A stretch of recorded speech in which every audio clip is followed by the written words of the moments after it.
Test, voice.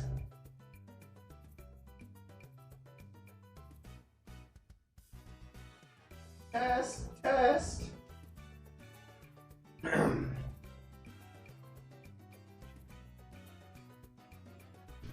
Okay. How about here? Does my voice sound here? Is it coming through now? I had to unplug the mic and plug it in back again. It's I think its little USB socket is starting to jiggle its way out of reliable service. If you catch my drift. You don't have to catch my drift though, it's not important.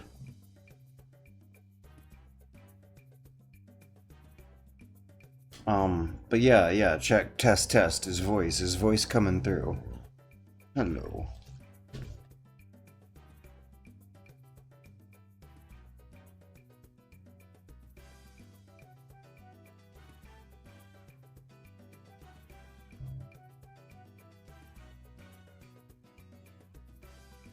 Oh, excellent, we're loud and clear.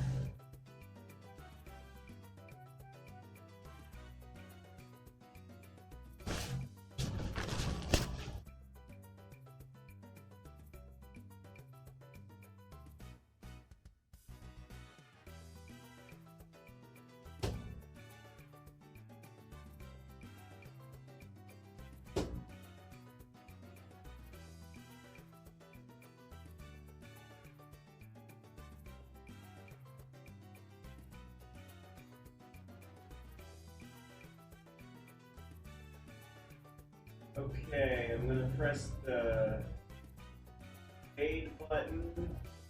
Yeah, we're Death Stranding. This is Death Stranding.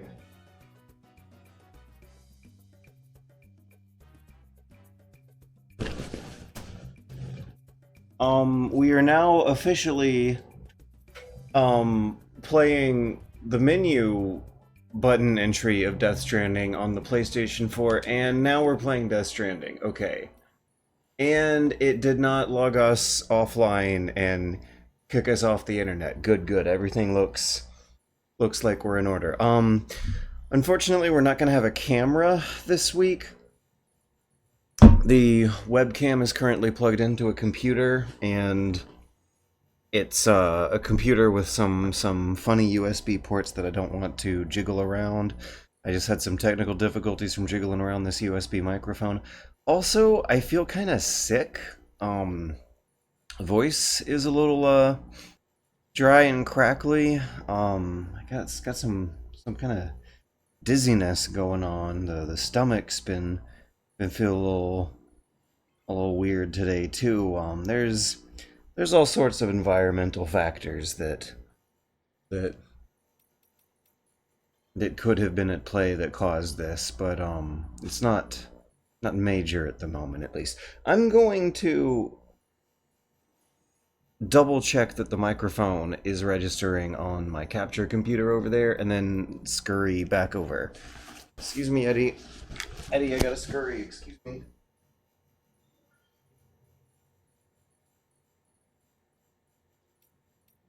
Alright, yeah, it looks good. We're looking good. We're looking good, we're looking okay. So, I've been replaying Death Stranding for mysterious reasons. I wonder what they could be. I'm at the part of the story where you're in Mountain Town and delivering packages around and about and at and in the vicinity of Mountain Town. And there's a chunk of these quests when you're at Mountain Town where BB is like defective and needs to get sent back to the BB factory for repairs, and you have to do a bunch of missions without BB, and it makes you feel weirdly under-equipped and lonely. When you press the button to shout out in the air at nothing, Norman Reedus just doesn't have the same enthusiasm that he usually does.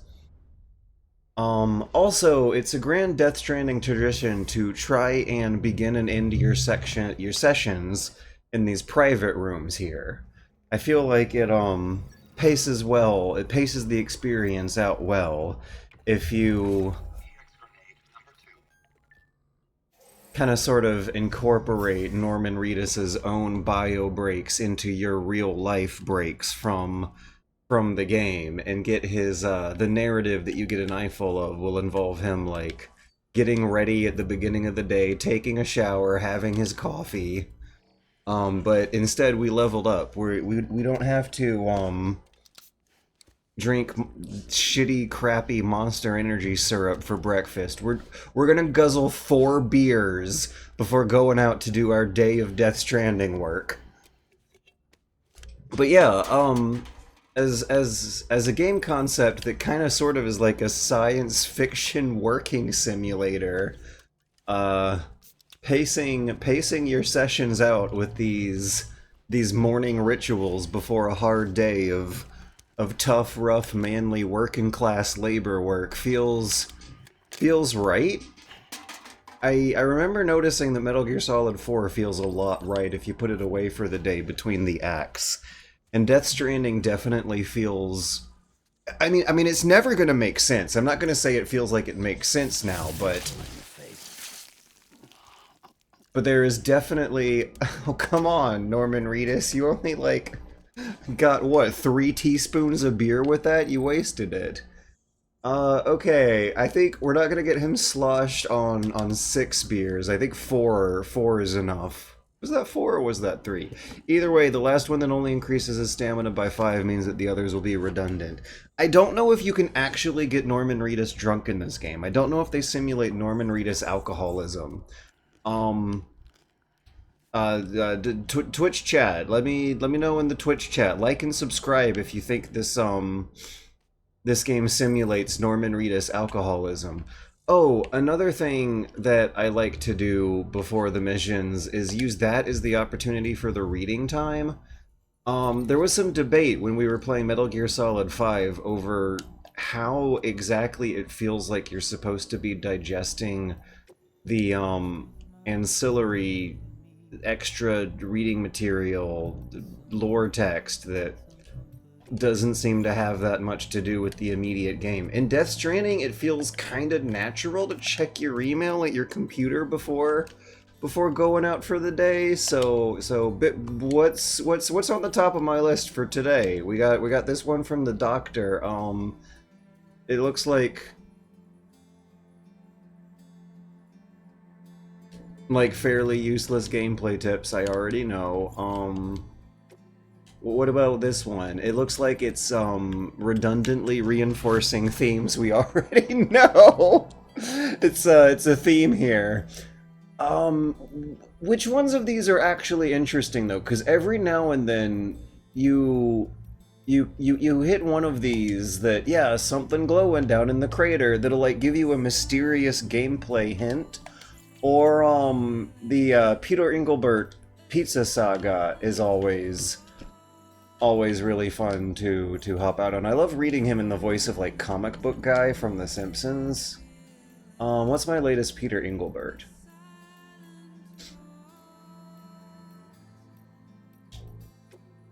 My dear Mr. Shambridges, 'tis I, your most devoted admirer and obedient servant, Peter Engelbert.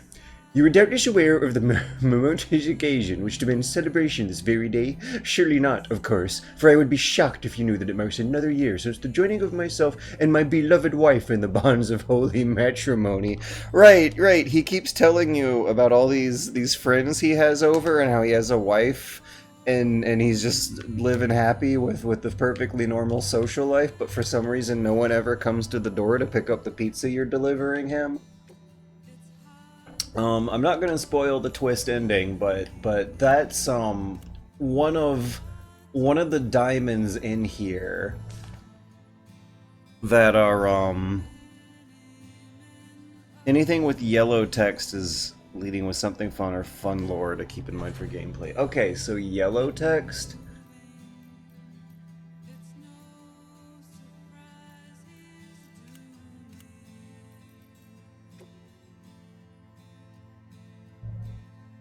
Oh, I think this might be the one I'm working on right now, actually.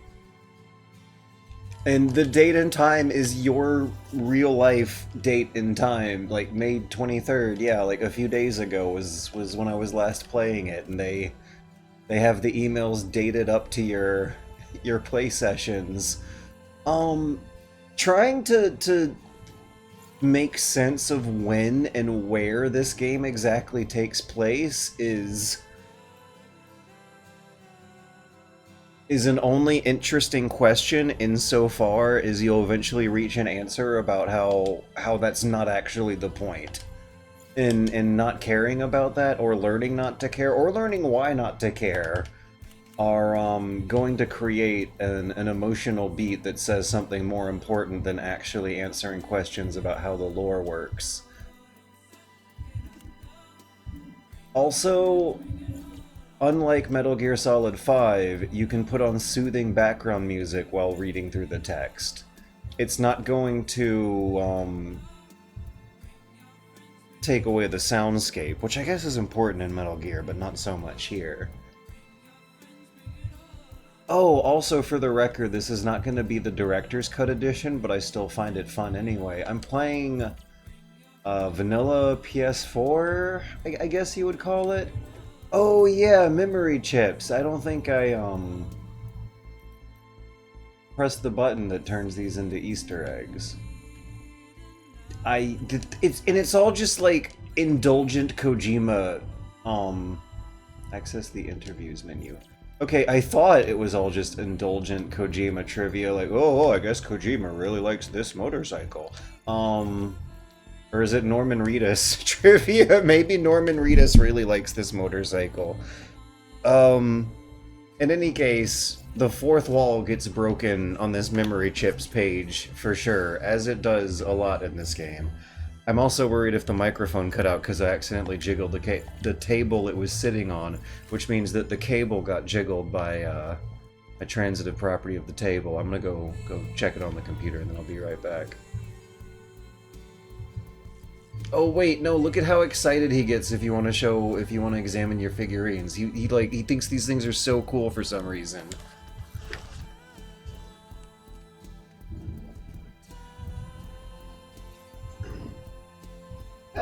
Testing! Oh good, it's coming through. So, I was visiting the Death Stranding... Mike is okay, we hear you. Oh good. I was visiting the Death Stranding subreddit, Nightmare and Memories? What is that? Not currently be viewed as BB is not present? Huh. I didn't know that was a thing. I've never really pressed that and looked at it. Okay, the sink is like... I'm now wondering if there's stuff here? Like after... I think I'm 13 hours into this run? I don't remember that from the first playthrough. In any case, BB's not here, so we can't play the nightmares anyway. I also think there was not really any interesting reading. I think it might be important to catch up on reading and remind me about this, doctor thing.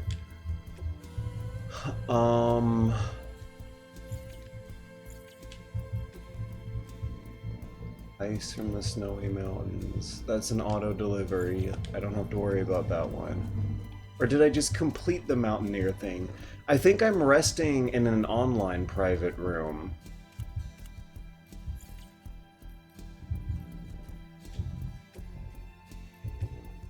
Also, I'm interested in that unknown man's journal I picked up. Oh, I don't have entry 1 though. It's gonna...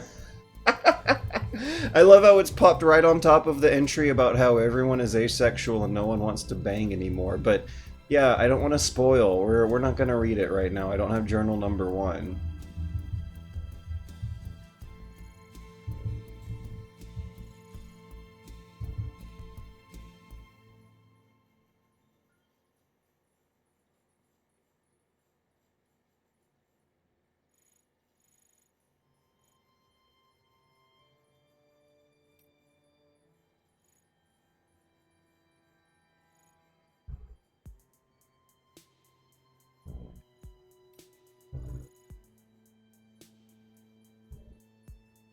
This is an extremely naive description of colonialism and all the nasty bugbears that result from exploration. Wait, isn't that what Death Stranding 2 is about?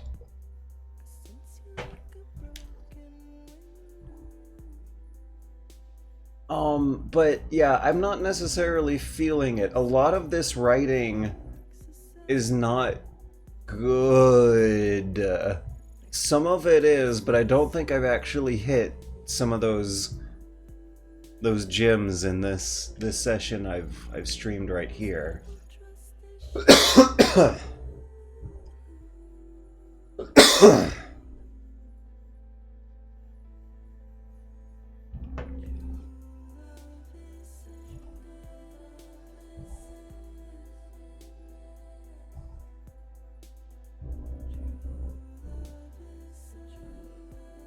And the game is also so fascinated with deep time.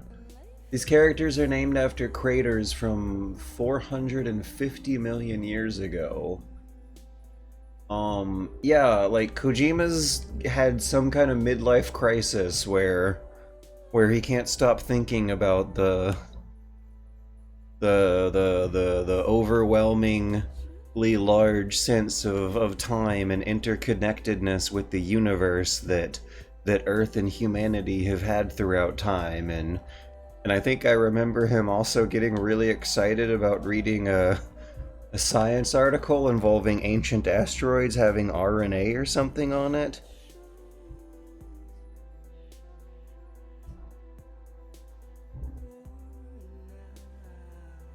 But yeah, this could have been the result of bad localization. One thing going on with the redundancy is that, like, sometimes that's there for the benefit of the Japanese audience more than for the benefit of the Japanese audience, with no thought given whatsoever to the frustration of the English audience. Like when they talk over and over again about how a strand means a connection and a rope, but it can also mean that you're separated because you're stranded away from everyone else and you're alone. But it can also mean a beach, because in some old English Victorian novels, I guess, a strand is called a beach, but no one nowadays really says that.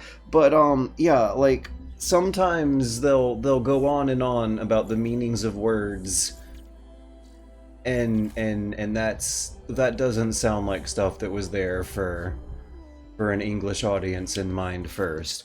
For the record too, I also think there is something definitely more Eastern about Kojima's style of storytelling with Death Stranding and MGS5. Like kabuki theater, it's working with archetypes and symbols that aren't telling you the story literally. You're kind of supposed to respond in a half asleep emotional state, and they're long. They are so much more longer than all the previous stories. They are not cinematic. You cannot cut them. Also, I did sleep in a online private room. I remember where I was now. What is my objective? Make BB feel better by connecting up nearby. Right. When your adorable little baby sidekick is revealed to be a dispassionate piece of equipment you shouldn't care about, that then turns out to be broken and need to get sent back to the factory. It's so funny. They're you're you're kind of mysterious asshole, but not entirely sure employer handler, played by Guillermo del Toro with a different voice actor, says, "To make your baby feel better, you need to keep doing more work for us." No, break, go back. Come on, there we go. But yeah, we have to make BB feel better by connecting up nearby facilities with your Cupid to add them to the chiral network and increase chiral density. Do the same exact job we've been doing this whole time, just by a different language that now tugs at your heartstrings in a really hilarious, obvious, gotta be self-aware way. And it is a new order for Sam from the Mountaineer. I think it is this one right here. I think this is what I'm about to do.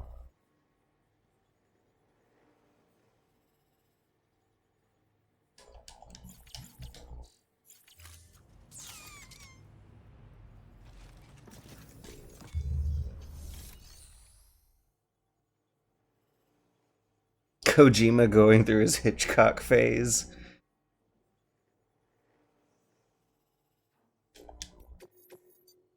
Okay, so we're gonna be delivering a stone fragment to the spiritualist.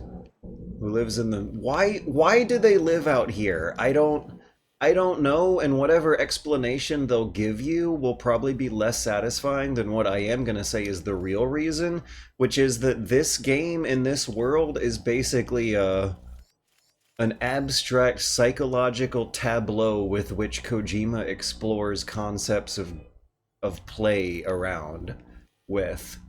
Why does the spiritualist live at the top of the mountain?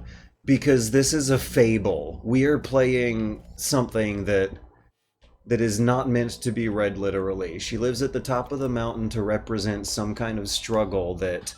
To review, the mountain... Yeah, listen to the briefing. They'll explain it perfectly clearly. The spiritualist. If you could bring her shelter into the network while you're there, it'd be enough to expand our coverage over the entire area. It would also facilitate BB's recovery, according to Deadman.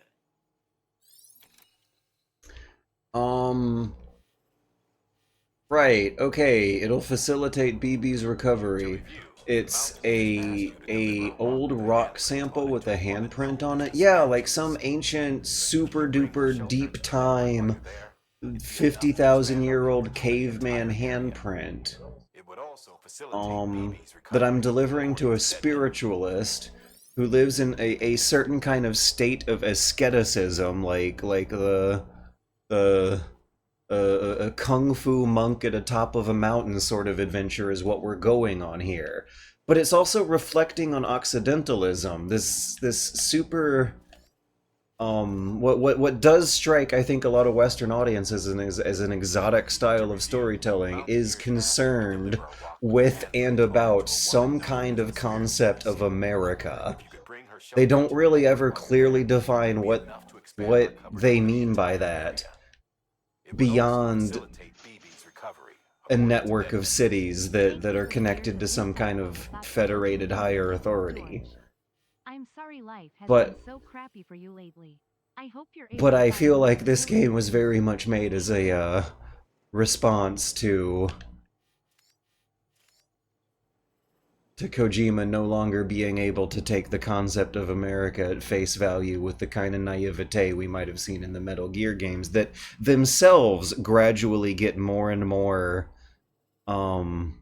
uncomfortable with the thought of accidentally making nationalism propaganda from the fun of aping violent American action movies.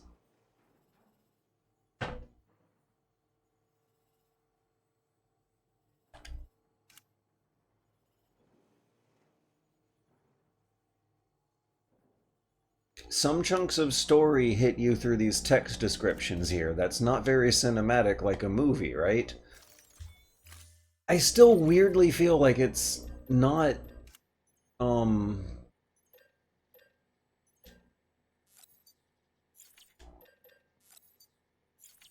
way this game delivers its story and how clear it is that it'll never make perfect sense and it's not designed to satisfy in an immediately obvious way, still somehow feels less disappointing, or difficult's the better word, less difficult to cope with and accept than whatever did turn out to become Metal Gear Solid 5.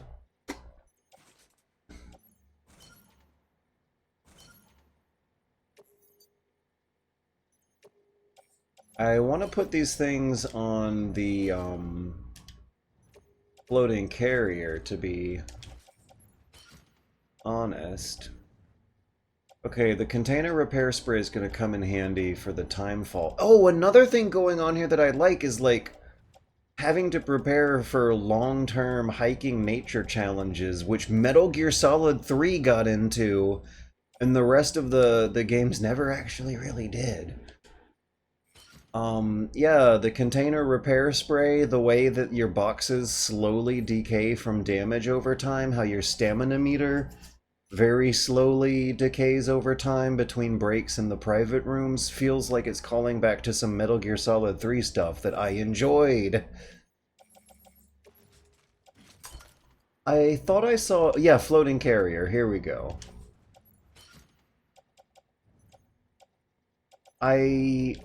get why this game is so menu driven as it is, and I'm not necessarily opposed to it being a menu driven logistics delivery game. Having to sort through and organize a menu well does make a lot of sense in that context. More sense than I think it does in Metal Gear Solid games. But I do wish the menus were at least a bit more elegant and cleaner to click through.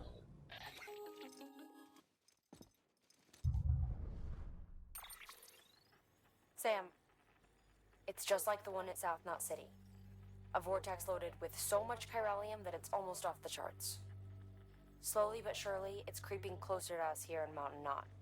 At least that's what I think, but I can't see it. Not with the naked eye. But the data doesn't lie. It's the same temporal phenomenon that you told me dropped you in a war zone. I told you. But that wasn't. The Cupid's limiter can handle most chiral spikes, but we didn't plan for another supercell. Another supercell. I told you it was the same He as talks before. like Snake. Mama, is that you? You got me, Sam. It's been a while. But not really. Mulligan, Machna, we're the same. One body, one mind, one being. There's no point in trying to draw a distinction. Not in this world. We're all connected. Remember that. That is so stupid. The identical twins, they're the same person. Didn't one of them, like, die a few missions ago, though? Also, I don't know if I got my pea grenades. Let me double check. Okay, I have some number ones.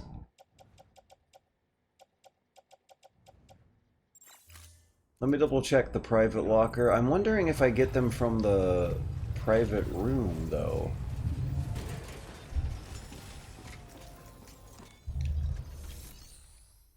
Norman Reedus is doing a better Solid Snake, though. That is true. Yeah, there they are, I think. Let's bring those along with us. There might be ghosts. I think I already have a ladder. I already have my climbing supplies somewhere on here. Maybe not. Okay, I have a climbing anchor, but no ladder. Am I missing anything? I know I am. I never managed to, like, get everything I need and also have a non-ridiculous amount of weight strapped all over him.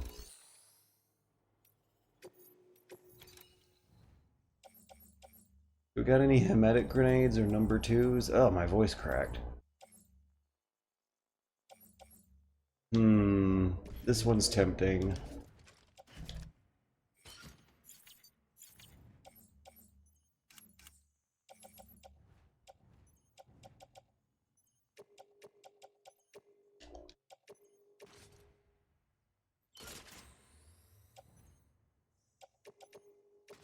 We'll put the BT supplies on the carrier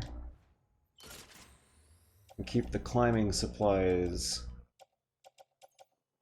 on our suit, so that way if I see PTs, I'll go into the menu.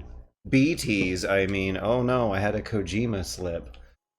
I'll go in the menu and resort this thing, but I feel like I'll hit some climbing challenges before I hit the BTs. Okay. I think this ought to be good.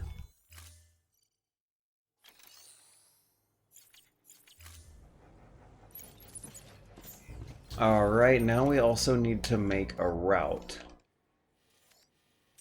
It looks like I already did a similar route earlier, but took a turn. I remember there being BTs, I think, along this route.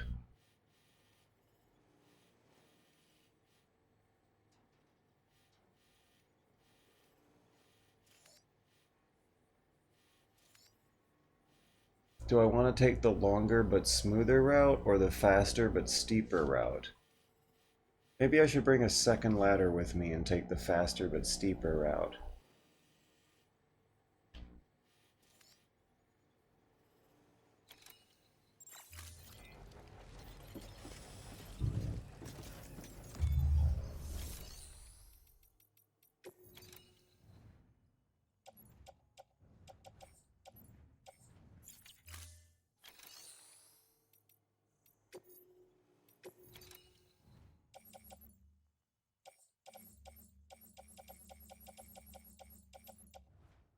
We'll fabricate it.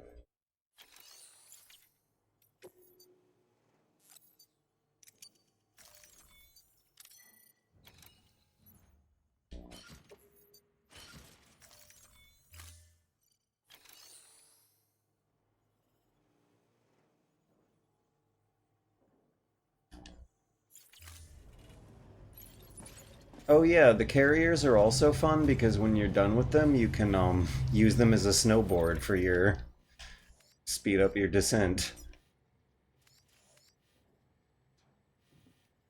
Okay, yeah, let's do hard mode. We're gonna take a steeper route. There's a zip line. Is there one nearby it? Maybe I should build a zip line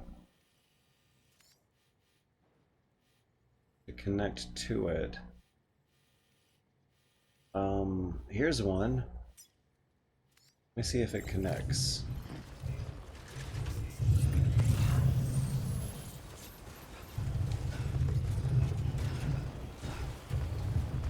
Also, moving your character in this game is really interesting and fun, and no one ever really talked about that when it came out for some reason.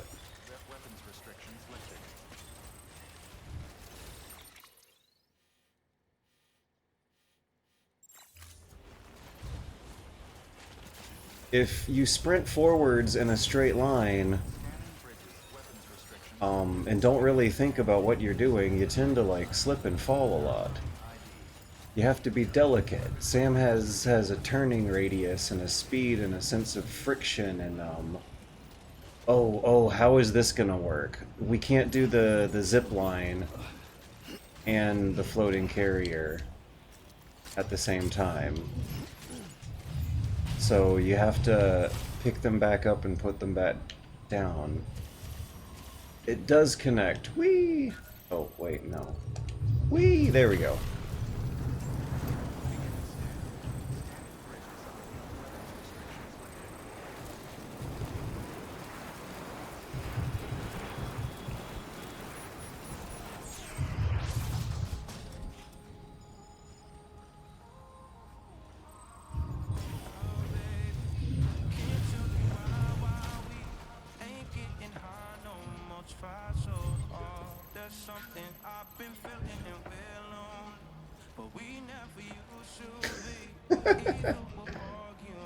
The dissonance of the music is so fun. Okay, it was BT supplies and the delivery that I was going to add to the carrier. It was climbing supplies I wanted to keep on my back for now.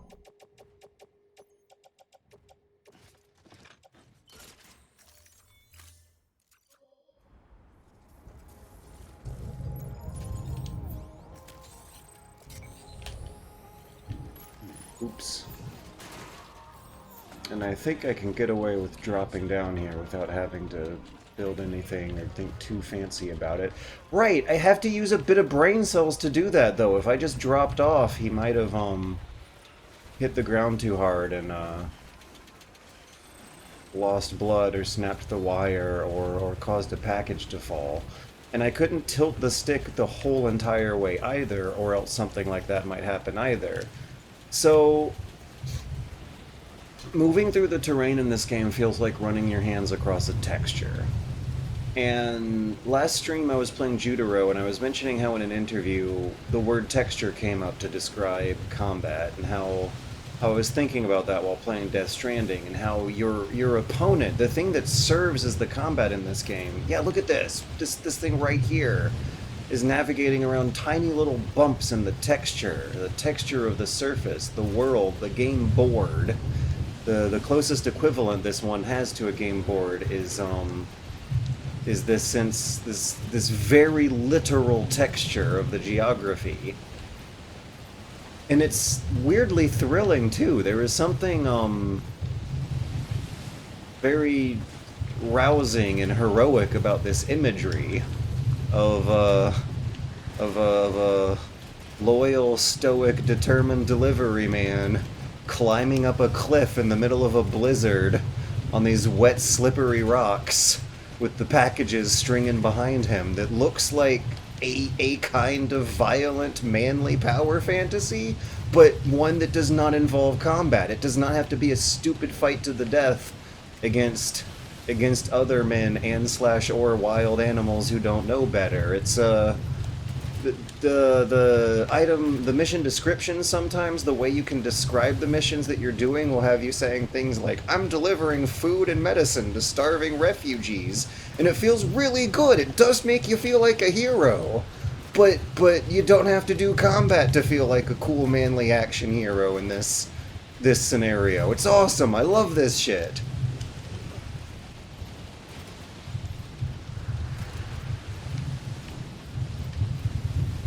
We're going to be taking a slight left around this. Do we have to bust out the ladder? No, I don't think so, but if we need to, we're ready. So spray. It's time to spray. This is another thing I smartly planned ahead for, used a couple brain cells for, and you can... Come on. There we go. You can arrange your controls in a way to keep you moving so you don't have to slow down while you're doing this. Although sometimes that's good. The online timefall shelters provide another opportunity to use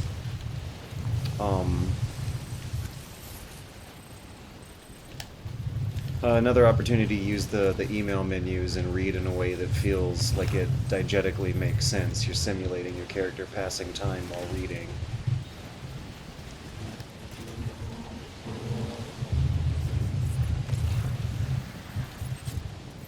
We are 193 meters away. There's a big open space though, and that makes me worry about BTs.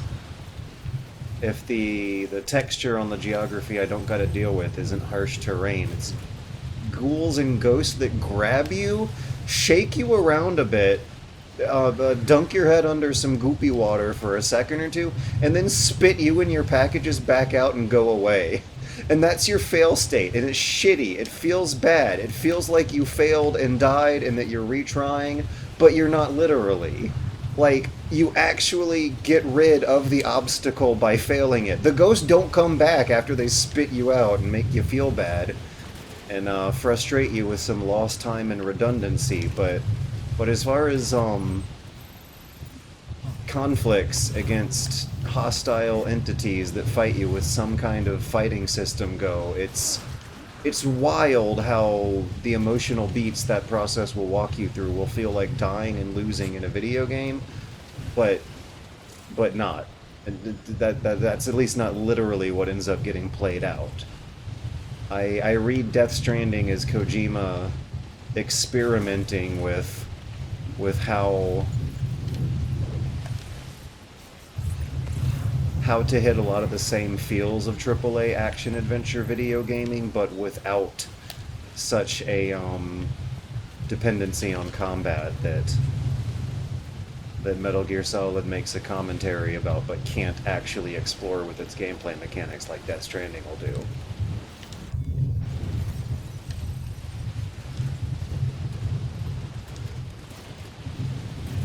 Oh yeah, the blizzards in this game look awesome, and they're really fun to play. The little terrain navigational challenge mini decisions that you're making. I mean, mini is in miniature little decisions that stack up. Oh, I gotta lower my sense of gravity and make it up here slowly. I get it. I really get it. When you were hiking in real life, you kind of gotta crouch sometimes at these extreme angles. And I feel like a lot of gamers playing this when it came out did not understand that was what was going on. Look at how good this looks! Look at how good this looks!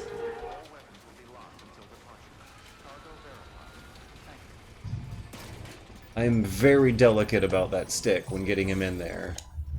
If I moved that stick all the way to the edge of the analog stick gate, you can't just hold up and move forward in this open world action adventure game all about walking in one direction all day to deliver packages.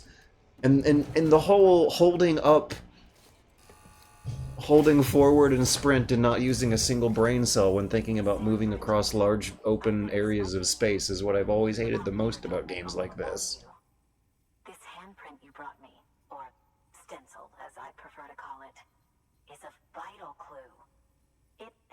from an era long before the dawn of human history. I'm going to date it and lay bare the cause of the Death Stranding. And when I do, all the secrets of the cosmos shall be revealed. Did you know this mountain used to be a pyramid in ancient times? It's true. You won't find a place closer to the beach than this. Whatever you say, lady. Wellspring, a source of untold Anyways, we need a signature. think that chiral Yeah. network of yours works. But I digress. Show me the stencil. Here you go, lady.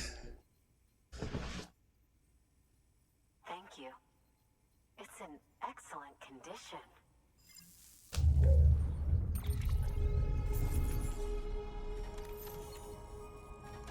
Oh, and I always do the auto skip thing. I don't really pay much attention to this and don't care that much. I do wonder if it all is like emotional damage that you take for poor deliveries. If you get a score of like 20% condition rating after the ghosts dunk you in the goop and spit you back out, it makes you feel bad, but I don't think it actually results in negative consequences. In gameplay terms, at least. Oh, and if you do a good job, they tell you how cool you are. I'm an elite transporter. It feels like 20 titles ago I was an expert transporter. And 18 titles ago I was a beautiful transporter, a sublime transporter. You're never a bad transporter. It's all just various adjectives that mean something to the effect of awesome.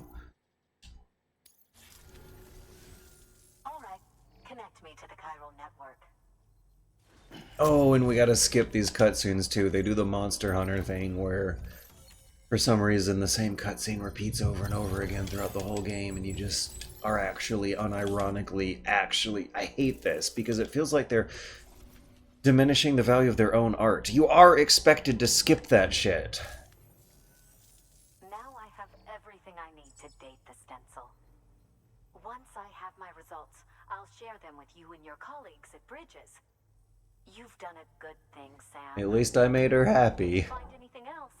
Be sure to She may be kooky, but at least she's happy. You should take this.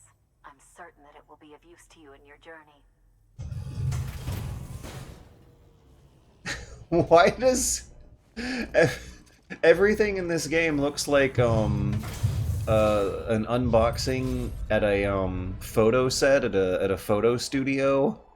Like this is what the product looks like on the back of the box on the pictures. It's neatly arranged so that it's facing the camera at an interesting angle and kind of looks like they had it under studio lights that make all the specks of dust invisible.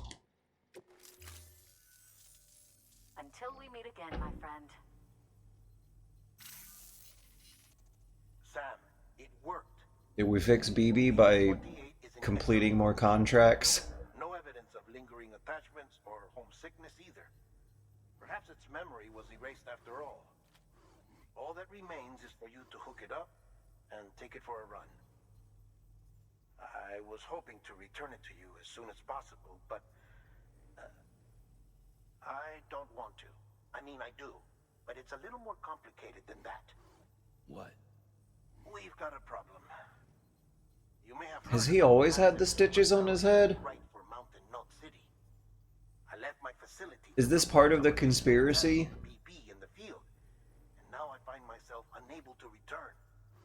You know the cabin on the mountainside, northeast of Mountain Knot? Let's meet there. Oh, unfortunately you guys don't get to see the hilarious scene where we take a shower with Guillermo del Toro.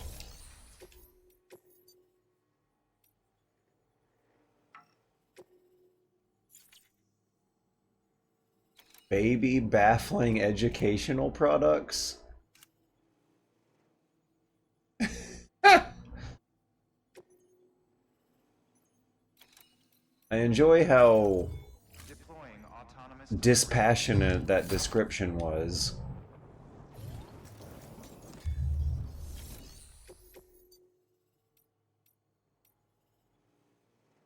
Okay, this is freshly mixed spiritual medicine. They want it there in 30 minutes or less. The time limits are always unreasonably generous.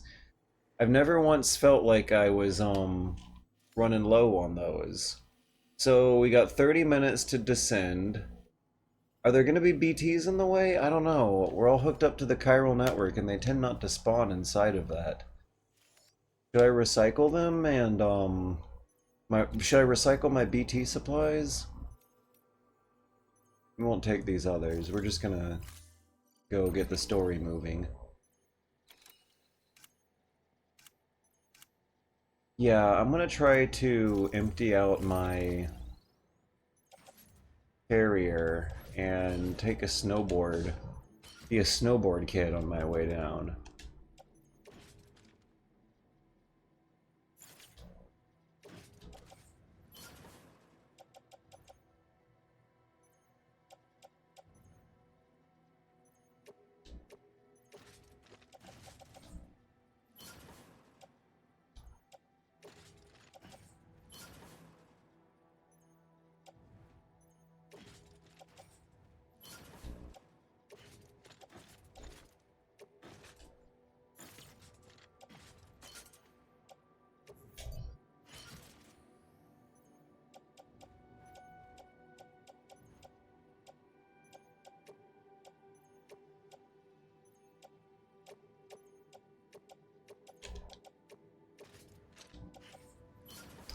Alright, everything in the private locker is gonna get recycled in the next menu.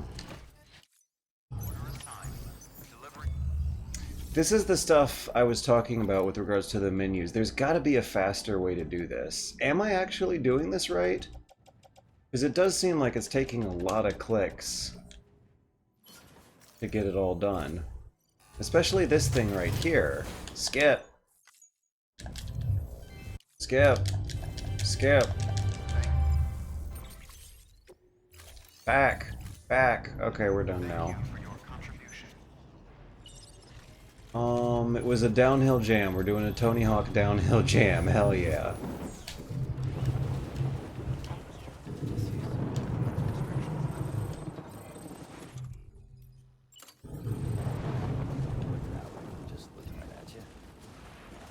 Oh, I wanted to pee on the community mushroom.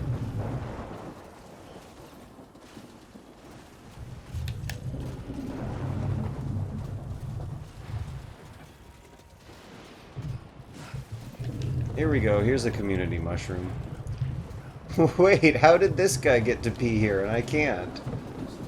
I'm too close to the private room.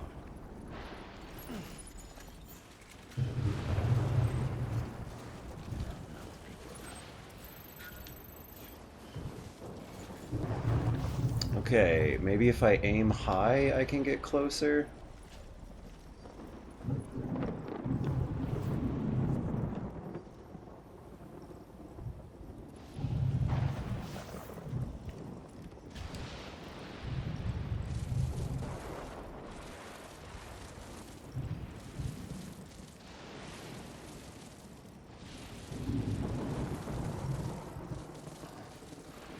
A Death Stranding briefcase.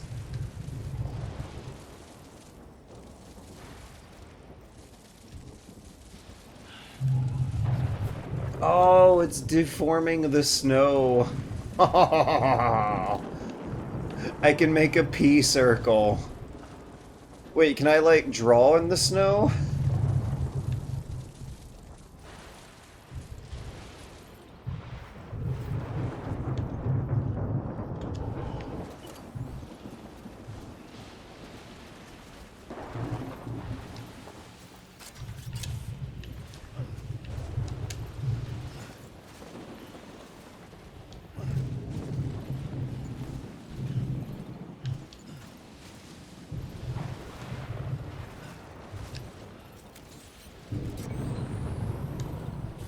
There we go.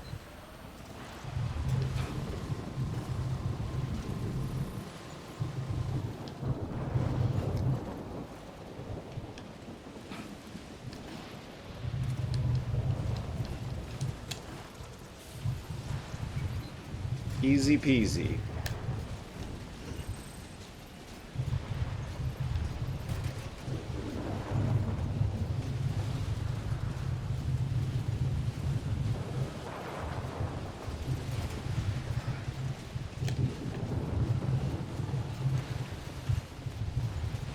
I wonder if it's a good idea to go snowboarding into the fog here.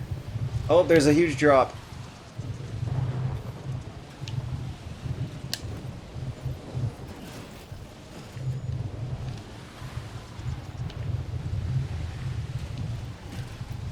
Let's be a little smarter about this. My containers are going bad.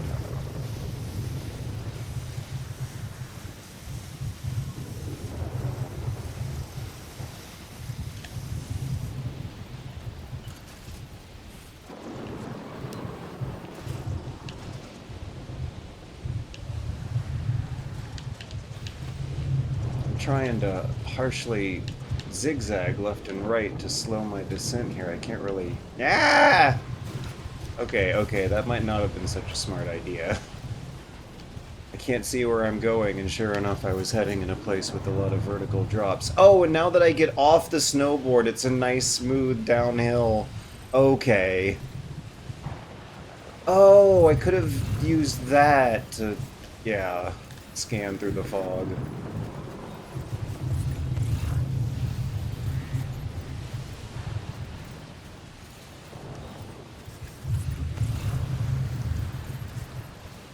Did I forget about the zip line? There might be a zip line network that I can just take back home. Turn around, turn around.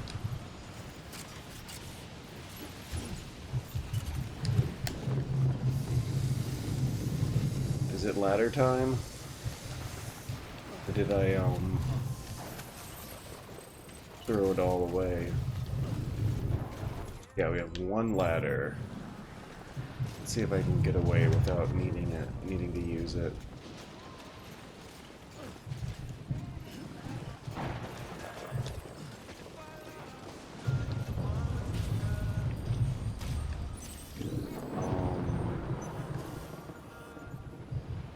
Yay, I think.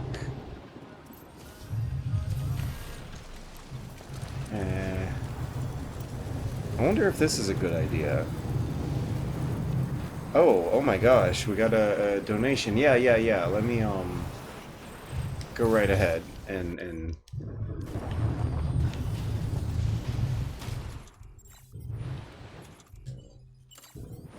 I should probably park myself somewhere where time won't be passing. I think time will pass in the menus.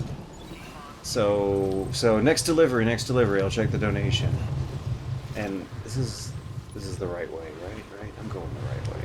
Ah! No!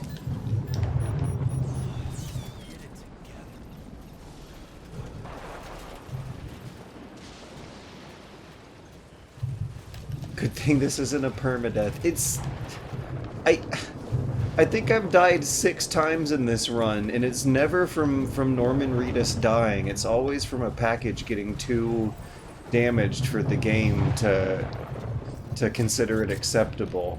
In one case, it was... it's really funny, actually, describing it out loud. An evil bad guy sneaks a small thermonuclear weapon into the cargo that you're delivering to people that day, and you gotta make sure it doesn't blow up. The other time is when you're delivering Mama to Mountain City, and she's like strapped to your backpack, and if you fall over on a hill too hard, she just fucking dies. In both cases, it's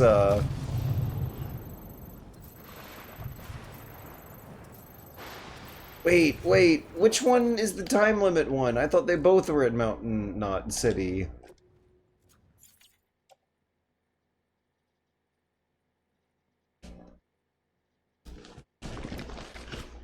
Wait, what? George, do it now. Get it together, George. Sounds severe. Oh, hey! Here's an insight called out remotely. Entire life has been so I love you. Ikaruga! Oh my gosh. Okay, I saw it just now. Thank you very much. This is going to help me navigate some very uncertain times that are coming up in a literal matter of days. When the condo tower is the matters related to the condo tower have taken a very interesting escalation lately. Ah, good stuff, good stuff. Thank you very much. I feel my blood pressure lowering. So the cabin or the mountain knot city. One of these orders I have on me is time sensitive, and that's mountain knot city. Oh, I only have one delivery on me. Mountain, yeah, mountain knot city.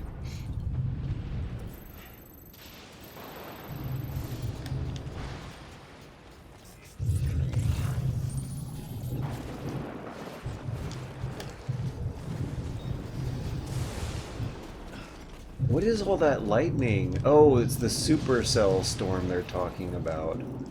Do I have to play another boring shooter segment where it feels like Hideo Kojima is making a point about how boring it is to point and click on bad guys all day in a game? There we go. This is... Come on, come on. There we go. This is... No! Down on my control pad is... No! Wah!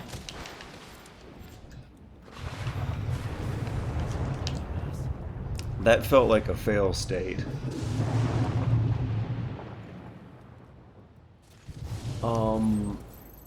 Yeah, let's get a route on the ground. But yeah, the lightning is coming from the storm, and I'm probably gonna have to play a boring shooting gallery segment.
Are those footprints mine?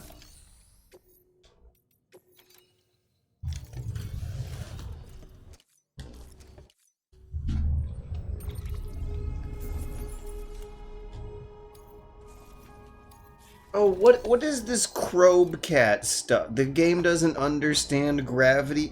It understands gravity. It's just very slight imperfections, that's all. Hey, Sam. Look, I'm sorry to impose on you once again, but we wouldn't ask if it wasn't important.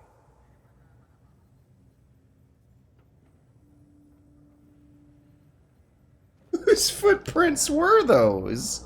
Cargo's a bit worse for wear, but Oh yeah, because of those falls I took. we know you did your We know he's so patronizing.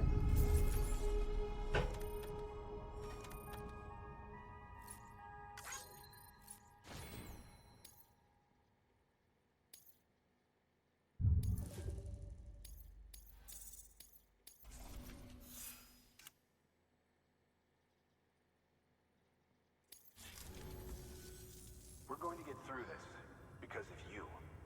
Thank you, Sam. Good work. New order available. Wait, new order? Am I still trying to make BB happy, or am I meeting up with Deadman at the cabin? Right, right.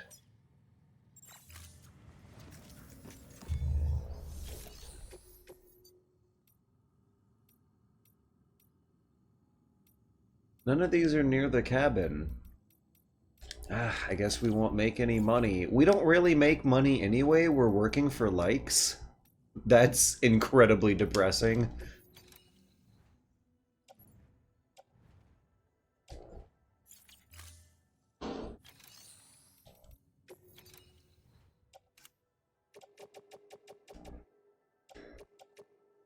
I'm thinking about recycling everything and building a road right in front of this station and using it to close the gap between me and all these little hubs I'm connecting to. It seems like, that might be very useful.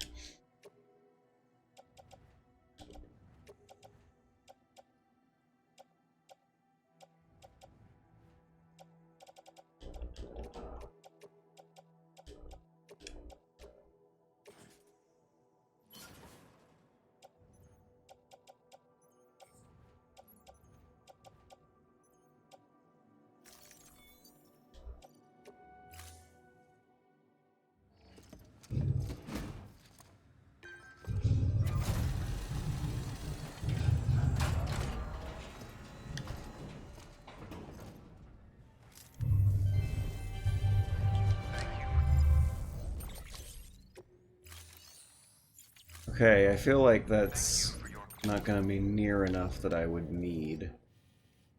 Auto paver. These are what I'm looking for.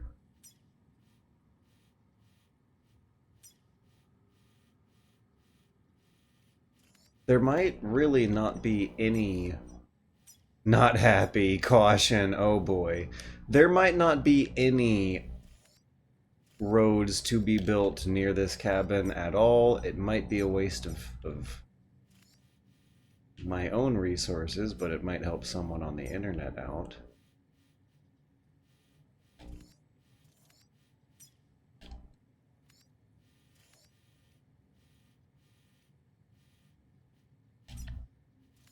So I'm guessing there's gonna be ghosts. Looks like there's gonna be a lot of cliffs. It looks like there's gonna be a ton of cliffs. I don't know if the auto paver is such a good idea anymore. I highly doubt that road's gonna be going in the direction I would need it to. Okay, I guess that means stock up on anti-BT supplies and ladders.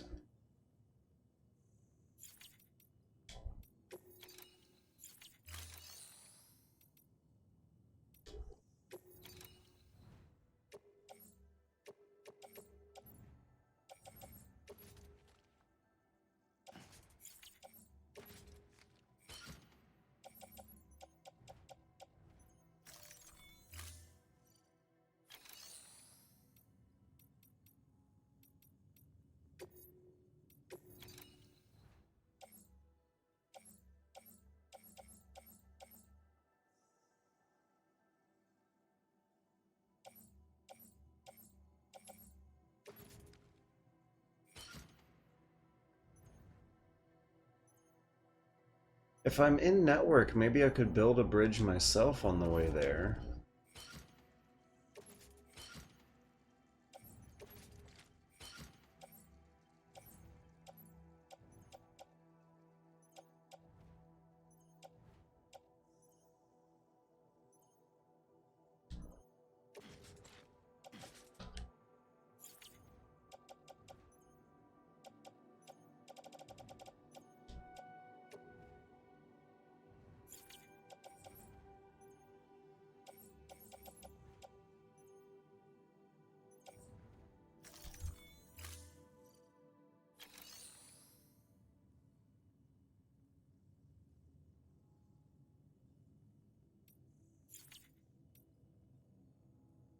Why don't I have a lot of blood?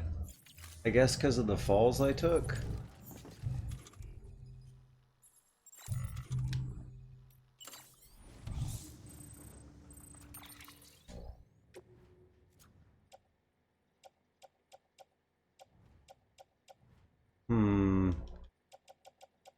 Hmm.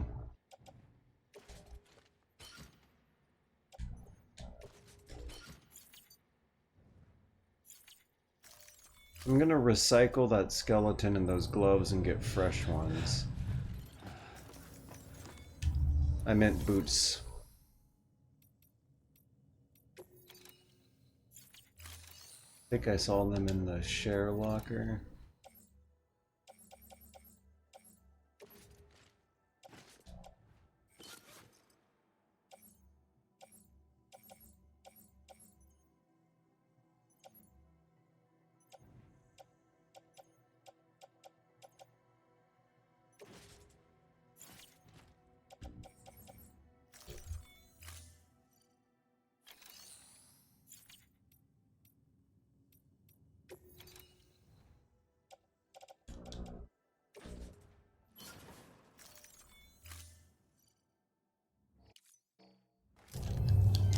Yeah, yeah.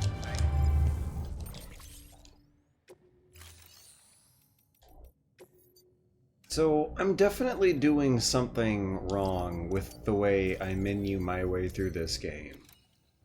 I don't think this is the way you're meant to be menuing. Now I feel ready? Thank you for your contribution.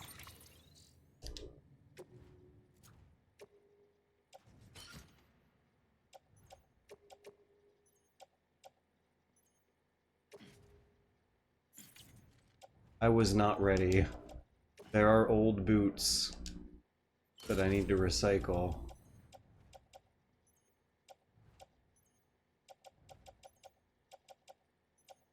And I don't have enough ladders on me. I need more ladders. And more, poop grenades. Where are my poop grenades? I remember making pea grenades and poop grenades, but I think I also remember recycling them.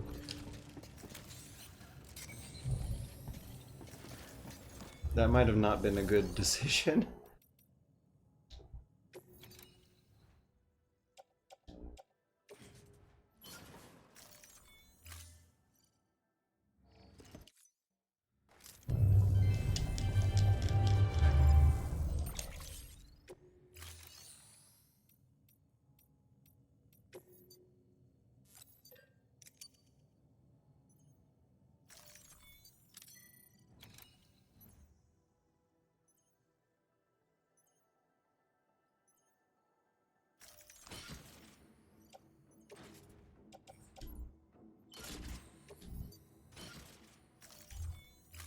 Okay, now I think we're ready to go.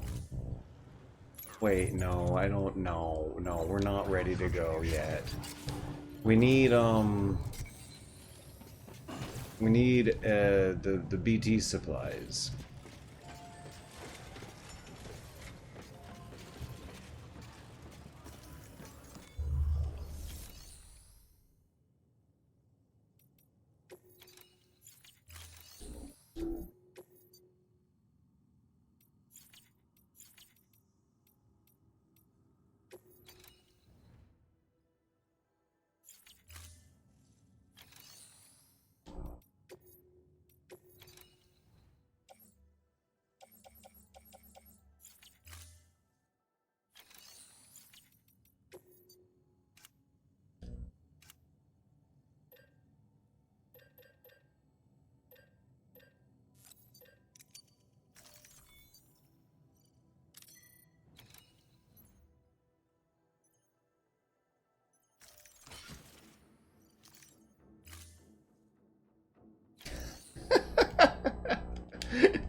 Don't think too hard about what they did with the gallons of your blood donations. Have a pleasant journey.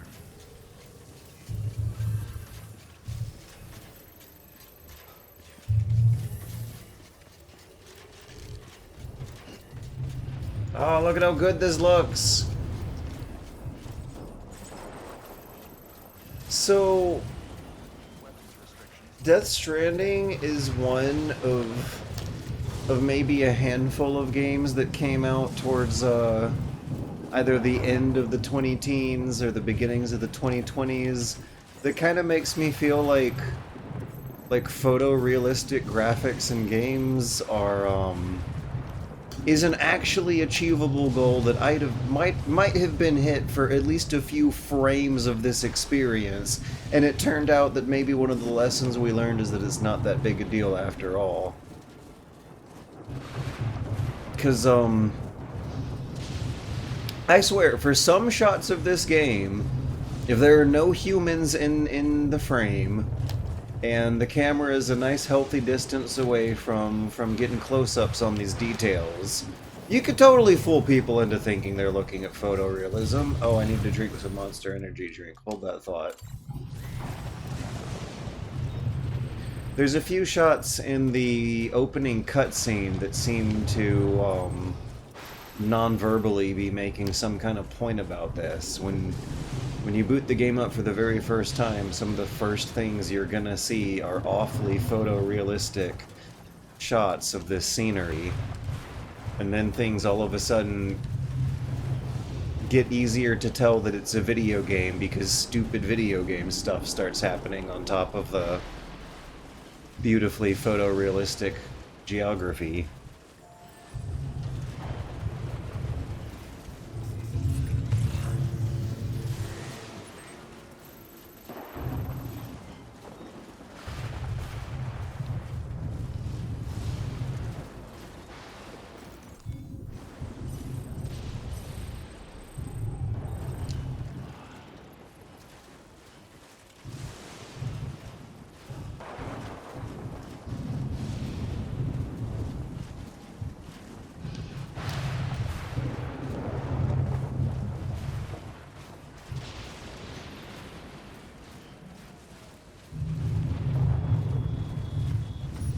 One of the things that happens with photorealism is that it makes silly video game stuff look stupider. And I'm wondering if Death Stranding's meditations on video game violence come from that dynamic. I've heard a lot of developers talk about how the more realistic it looks, the more weird and uncomfortable the violence will look. It will look weirder for characters to get in a fight to the death over absolutely zero stakes whatsoever if the graphics are more photorealistic. Can I walk up this, or am I gonna slip? We can crouch and it'll go slow. I guess I'll try it. No, we're gonna try sprinting up it with our back straight. We'll start crouching and stuff later. Oh, he's having trouble.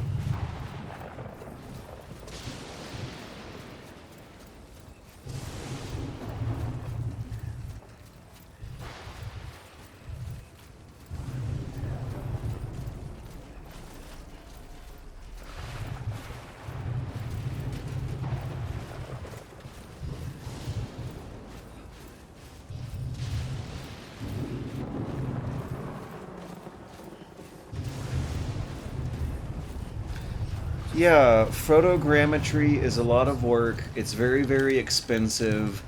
It also makes things kind of hard to animate and move across the screen once they're scanned in. Assets that are from a photogrammetrically scanned into games tend to not move around as much as others I have noticed for whatever various reason that I may or may not be on the right page of. There are some real sacrifices that got made, and it turns out to not necessarily change the immediate way that players interface with games in as radical a way as it did when going from 2D games to 3D games in the late 90s. Going from non-realistic looking 3D games to photographically realistic 3D games might have turned out to be less of a jump than going to 3D at all. Is one of the ironies I think we're reflecting on with Death Stranding in its moment in video game history, and how it so aggressively and confidently wants to be about exploring non-violent struggles. Is that really the right word, though? Because there still does there still feels like there's some kind of violence going on in this man versus nature Blizzard stuff. Like this looks like a very scary, dangerous situation that he's in. About as scary and dangerous as sneaking through a base full of bad guys you gotta kill, but there are no one needs to die in this very scary, dangerous situation.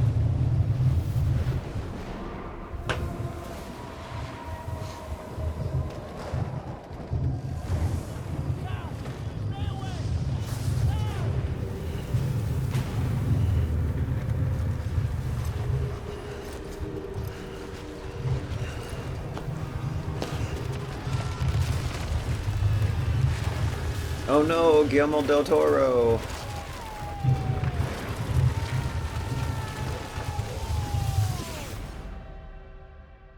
Didn't this happen in Twin Peaks Season 3? Wait, I've been playing this for 37 hours? What? It does not feel like that at all.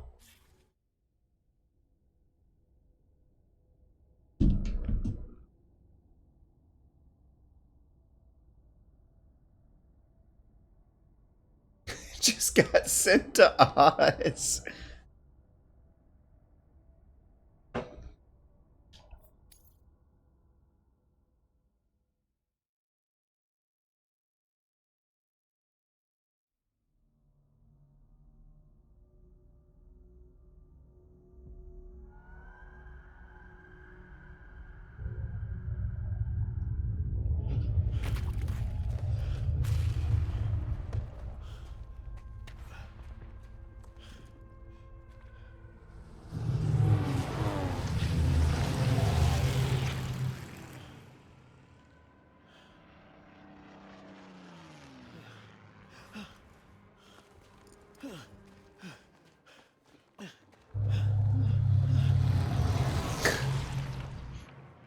Look at the camera tiptoeing after him.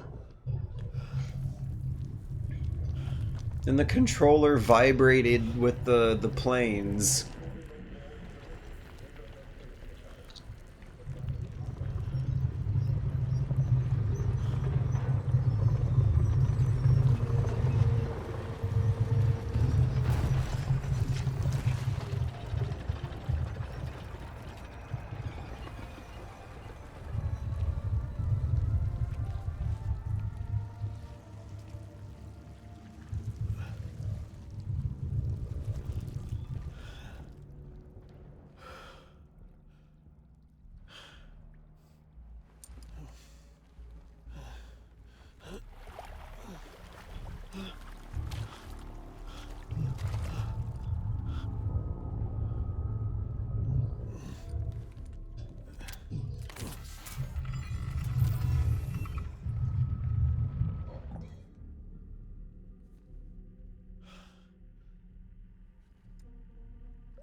Okay, so isn't the weird creepy baby doll something that Mads Mikkelsen's is manifesting into these hells? Or something? Like, that gets manifested when he's particularly sad about his baby or something? I don't know. I don't remember the exact details, and I remember the exact details making less sense the more details you find out about them. Which makes me think that we're supposed to remember what Solid Snake told us at the end of Metal Gear Solid 2 about reading media more metaphorically than literally.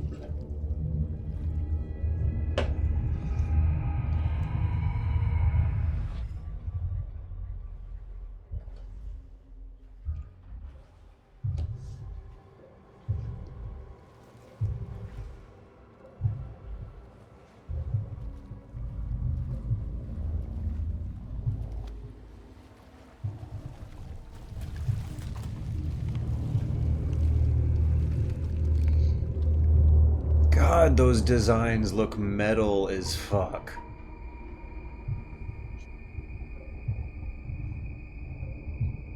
And And the anachronism of the gear is played perfectly straight. We don't need Sigint to give us a phone call telling us how weird it is that all the war equipment is from different time periods.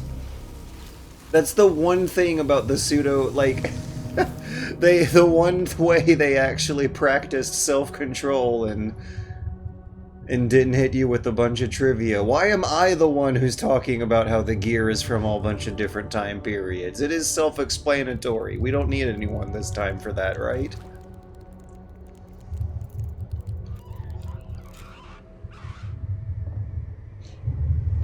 So the first war scene is World War I. This one is more World War II, and I think there's a third one that's like Vietnam themed, but when you get down to the minutiae of it, the gear and vehicles are going to be from kind of all over the place. I wonder if there's a Trojan War one of these. So they're also they're not that fun to play through. And I'm wondering if it's supposed to be a playable satire of Call of Duty. Like a playable parody.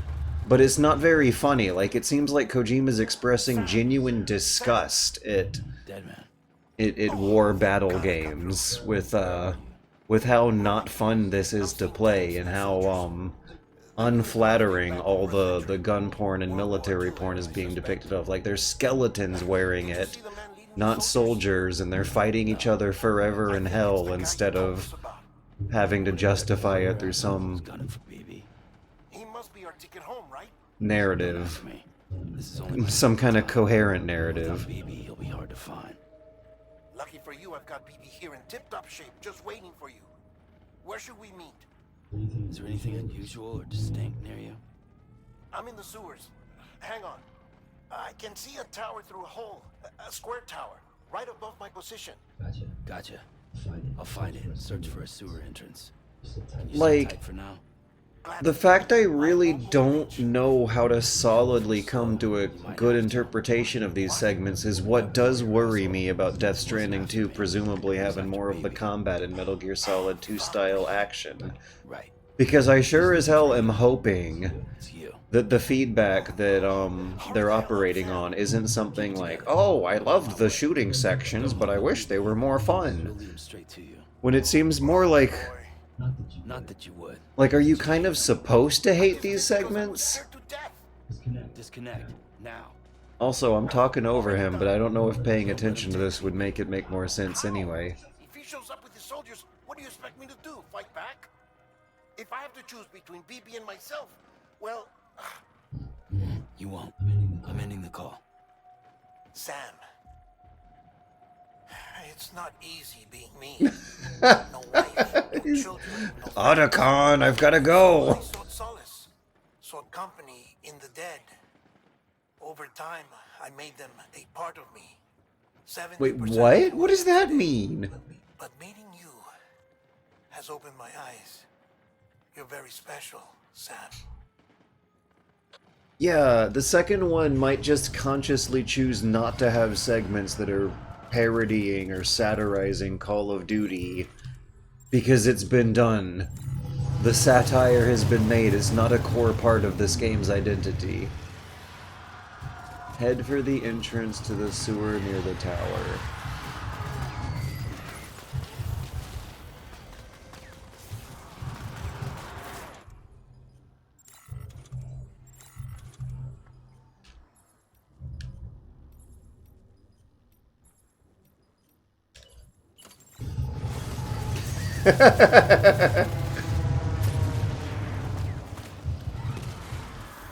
One thing that's still crazy though is how good the camera work still plays out when you're going through these.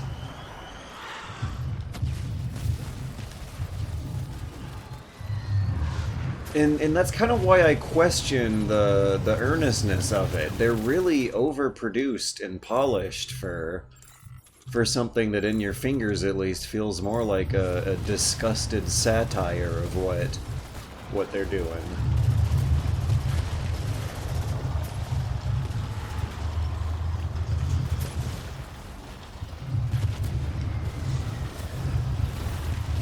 Like, my controller is rumbling as I'm diving in and out of the ditches. There's a lot of really impressive particle effects that are showing off this screen, this scene with an almost greater level of fidelity than I'd be in polish than I'd be getting in an actual Call of Duty game. But story-wise, you're in hell, you're in some kind of version of some kind of hell. Doesn't have to be a Judeo-Christian hell, but it is a surrealistic afterlife where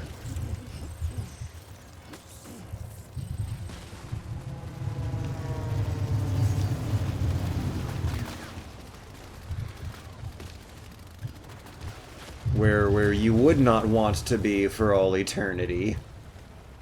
I don't think they really have a heaven in the Death Stranding universe, but hell is definitely confirmed.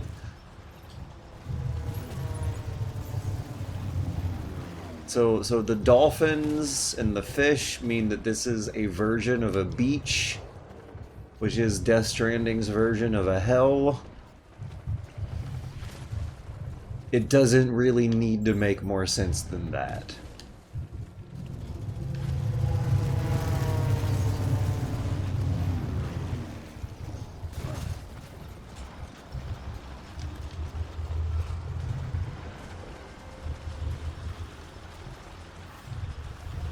Oh yeah, and when you actually are fighting them, all of the visually interesting, pretty level design just turns into ugly tunnels. And it's one of the reasons why these segments are not actually that much fun to play, in my opinion.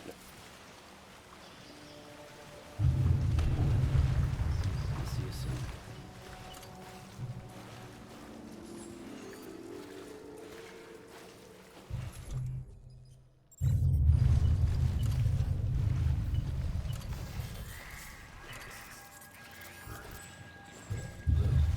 We're just holding forward and not using a brain cell to do it this time.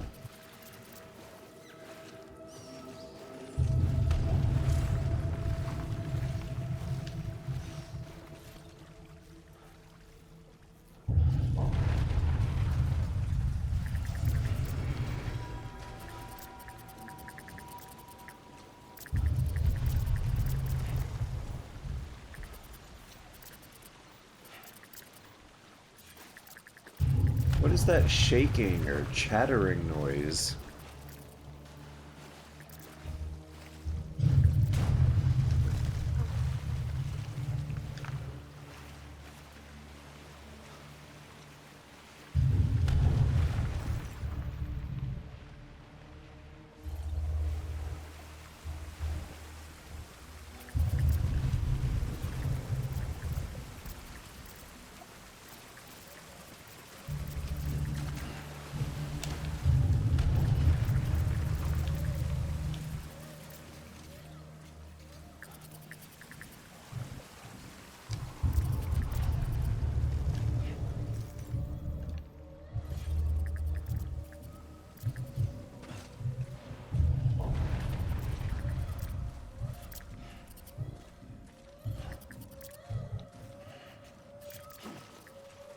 This game still looks really good. I can't get over how good this ugly-ass, boring sewer looks.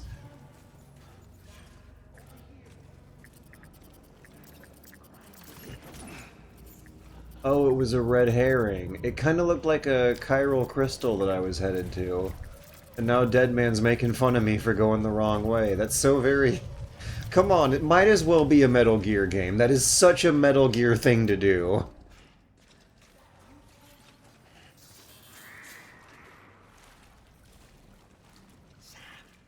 Over here.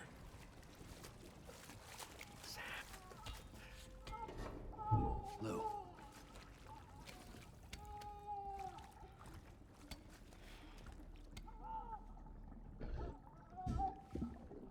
The little one should be working again. Let me see.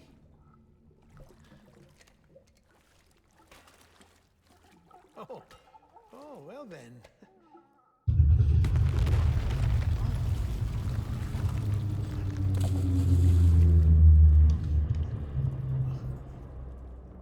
Maybe this is a special beach. For soldiers who died in battle. Maybe we should get the hell out of here. Great job. You're really putting your PhD to use with that one. I thought you would have abandoned BB by now. Discard precious hardware? Never.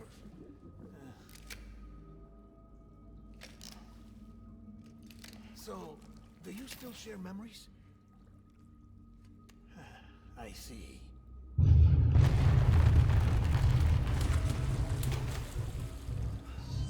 He got a PhD in obviously. Stay here. Seems like I got other memories to tend to. I'm taking him down. The sunglasses are really helping him sell those lines. I'm starting to understand why BP is so important to you. Huh? It's just a tool. Life and death are supposed to be irrelevant. But we've got attached to each other all the same, haven't we? Kid's not just a tool. Name's Lou.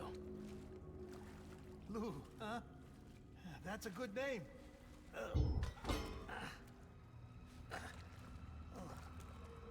Wait, how did he get there?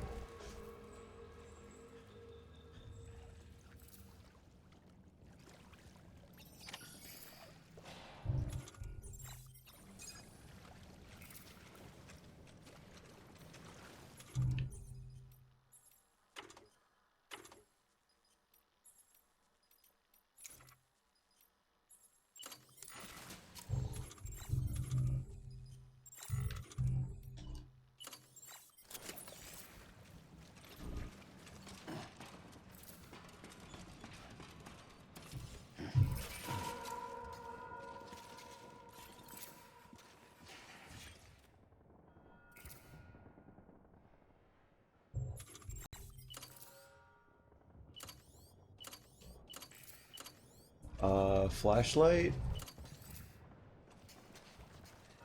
What happened to the flashlight?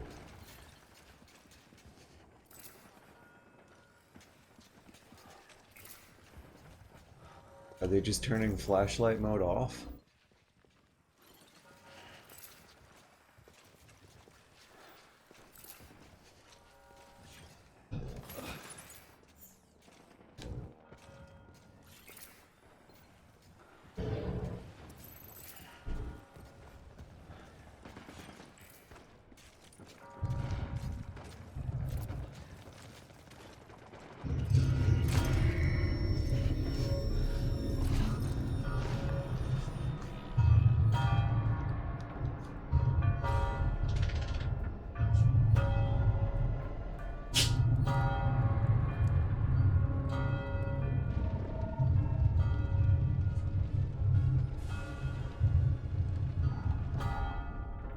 I wonder what terrible beach experience Kojima must have had to inspire this game.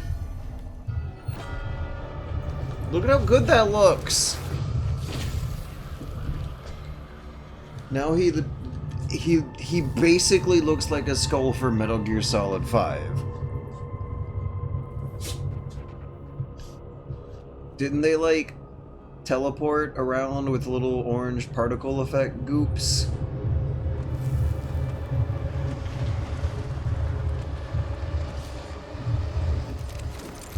Oh no, now the soldiers are like special forces from Iraq or something. They're Tom Clancy guys in this World War II setting. And I gotta fight them with future sci-fi robo-technology guns, I bet.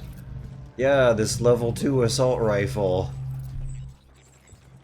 is gonna like unfold into a million different parts with robo-pneumatic technology or something. Oh, I'm gonna use blood bullets. Hermetic rounds or standard rounds? Does Mads Mikkelsen count as a BT? That is a question that might be better answered by checking the bullet damage than by asking the chat. I want to learn that one experientially.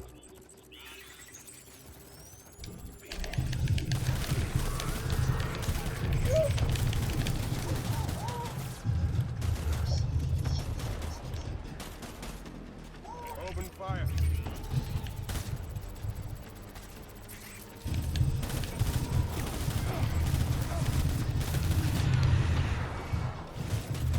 Ah! They have AI, I'm getting flanked. They both pushed from two different angles at the same time. Ah, where do I go? Where do I have cover? Okay. I have like 30% health. I think it refills slowly over time for now. The cursor sensitivity is weirding me out a bit.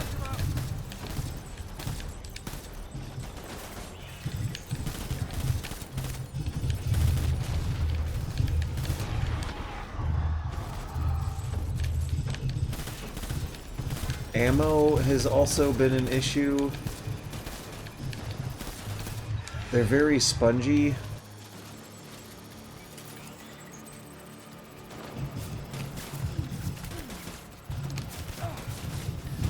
Ah! Their AI is good enough to attack me from unexpected angles and flank me and stuff. I'm really pinned down here.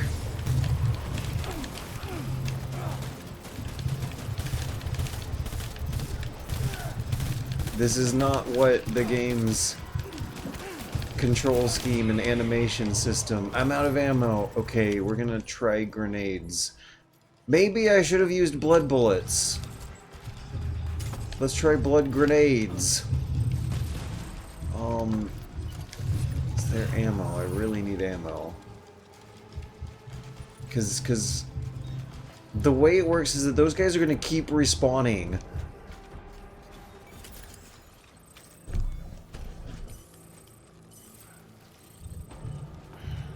Oh, the shotgun might be more useful. Oh, and you also have to throw away the boxes as you go.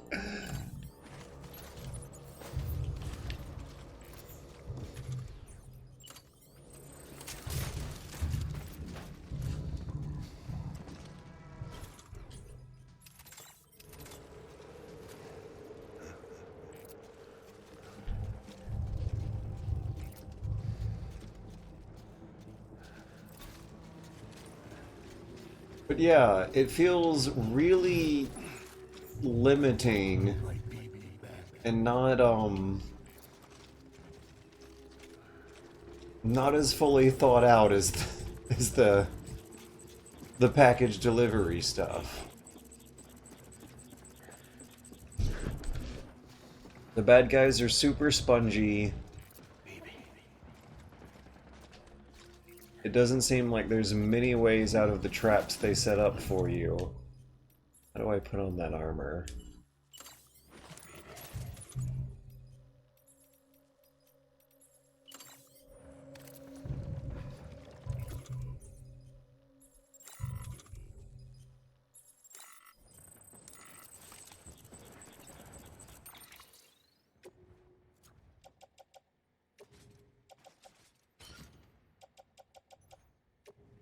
Yeah, there we go.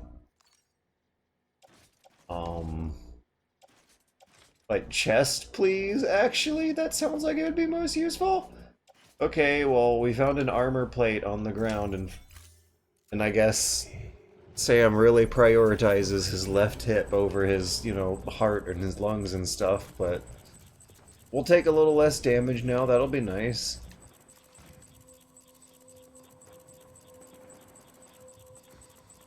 He does get tracked by the Odadrek, but I don't know if the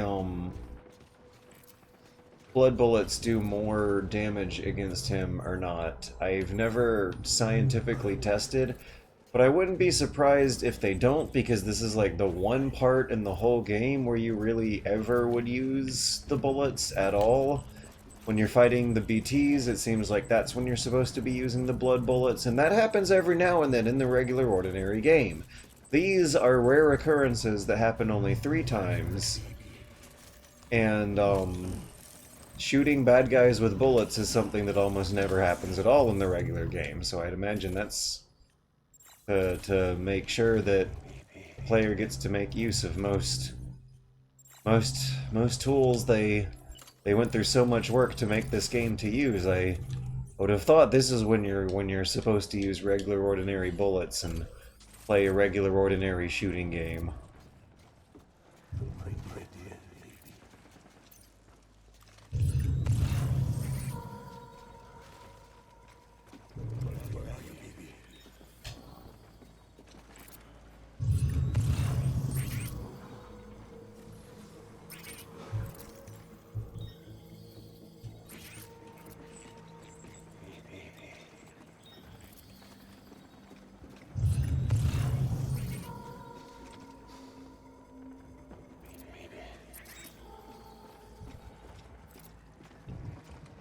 I'll try the blood bullets.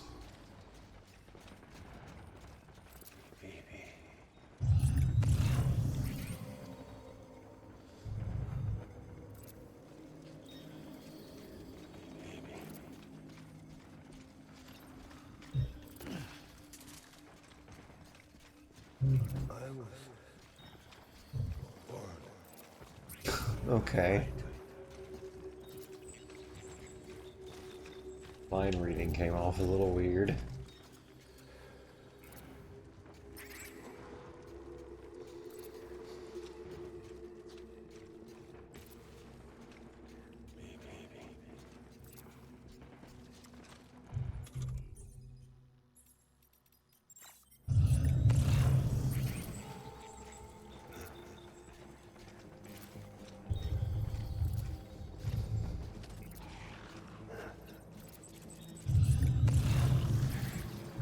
Stay with the top. Is there an assault rifle, like, back here in the rubble? Do I have to expose myself to get one of those?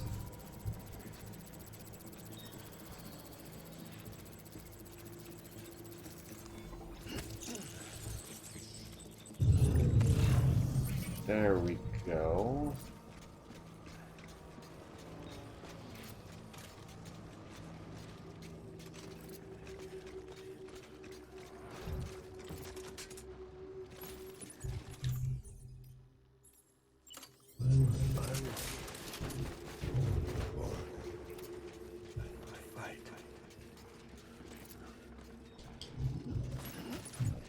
Okay, let's try to be tactical about this and shoot him in the back from as far away as possible and try to hit the head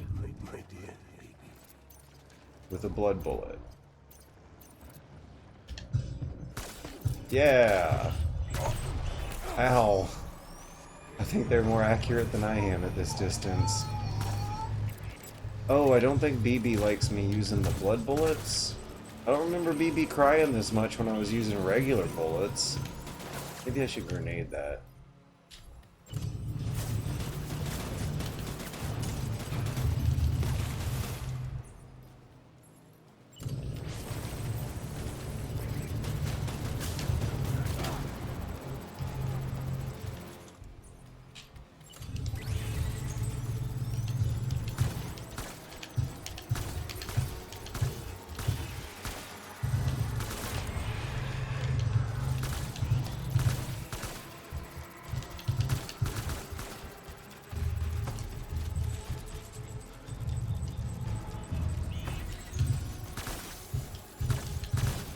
Yeah, I think the blood bullets are working better.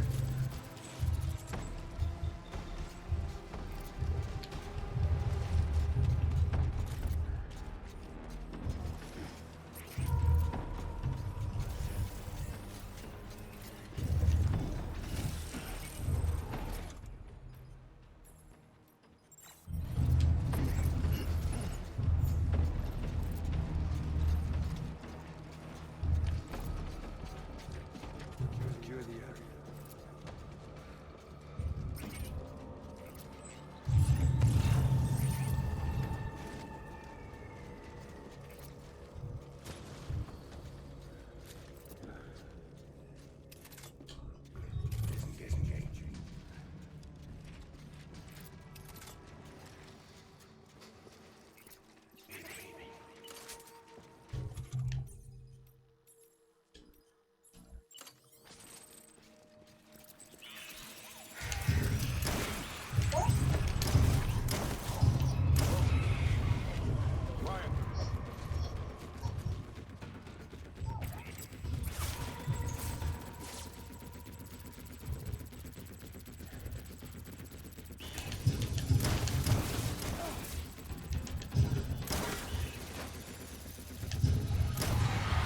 Which one is Mads Mikkelsen? It's hard to tell.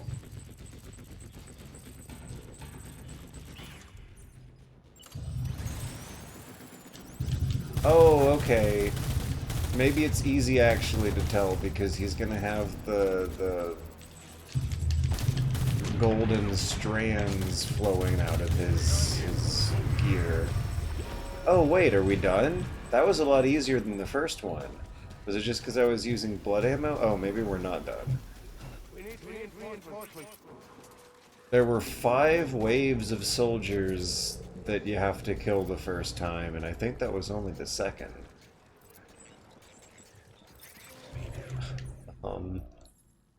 Let's make sure we have them tagged.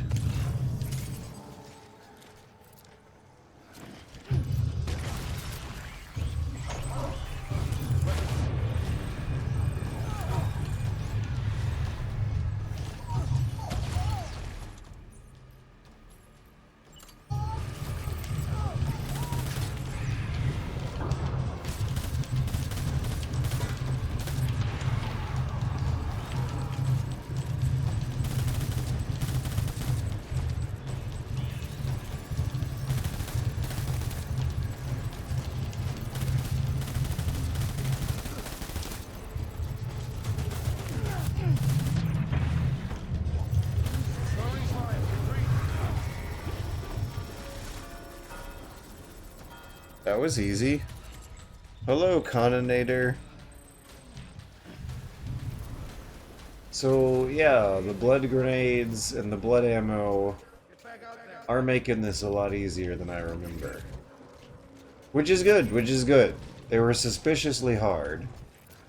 Confusingly hard. I was wondering if there was a point behind how hard they were supposed to be.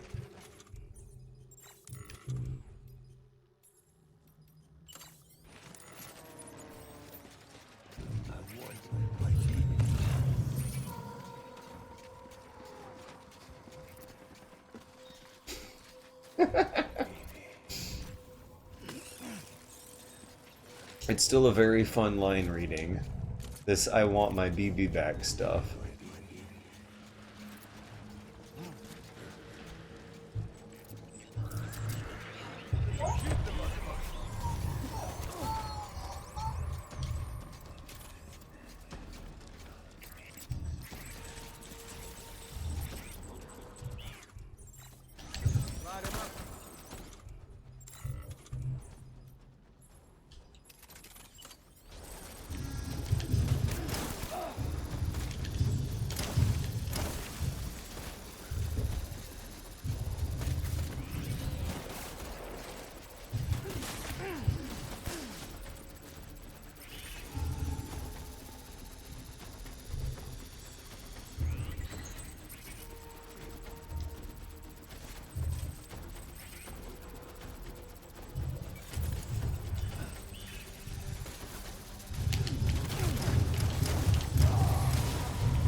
Yeah, even with the blood ammo, a strangely repetitive melancholy is setting in here now. No matter how efficiently you fight them, you're going to hear them repeat the same lines over and over again. It's not like the game logic here is fundamentally different or remarkable at all compared to your average dime a dozen third-person shooter. There's something. This is Death Stranding is in many ways a game about video games, and this is a segment about shooter video games. What is it trying to tell us?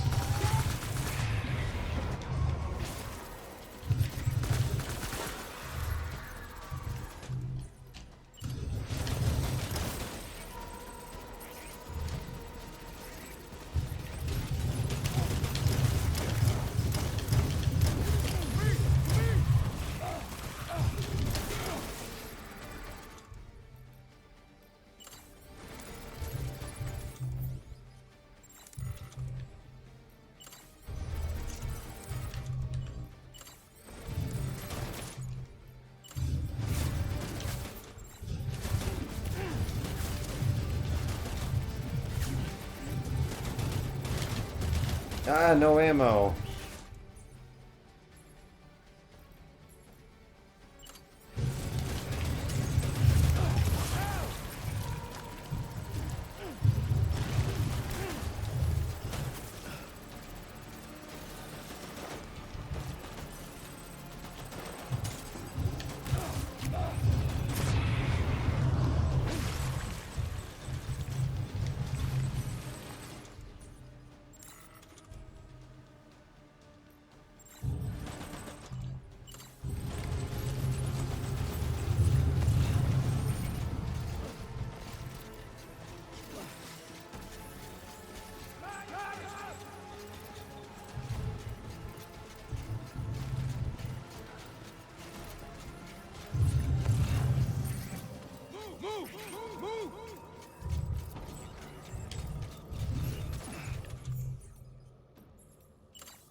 I'm gonna be looking for healing items too.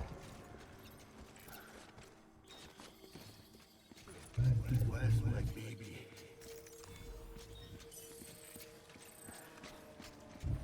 Are those soldiers gonna respawn?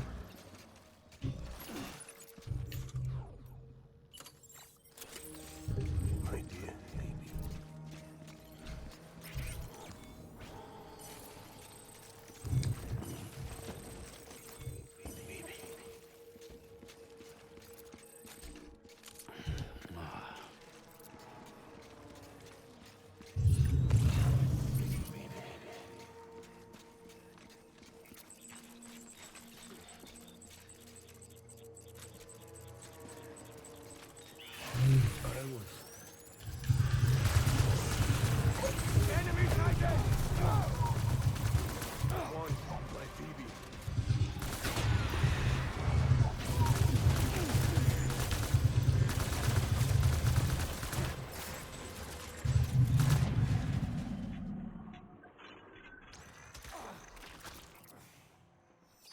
Yay? Question mark?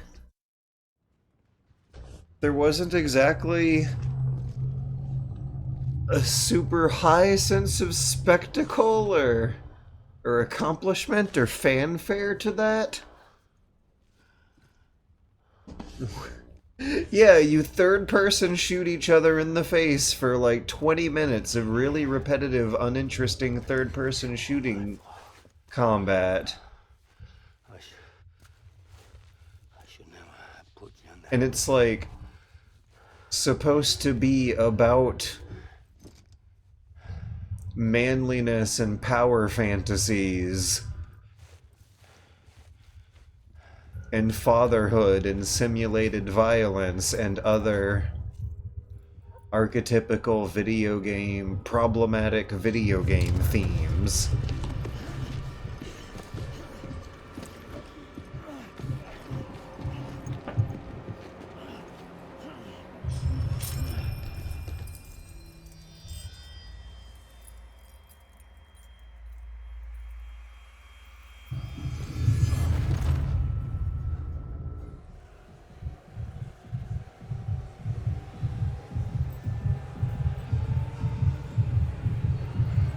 There's no glory or fanfare because this isn't even Sam's fight.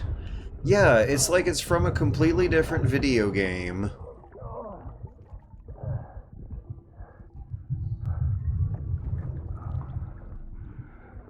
Is he saying that is Kojima telling us that Call of Duty video games are like little interdimensional hell pocket dimensions that you turn on whenever you turn on the game console computer and create that little universe where fake soldiers are just gonna fight each other for all eternity inside your game box? Is that what Kojima's trying to tell us? That playing a Call of Duty game is like being in hell? Is that what he's trying to tell us? I doubt many of us would disagree.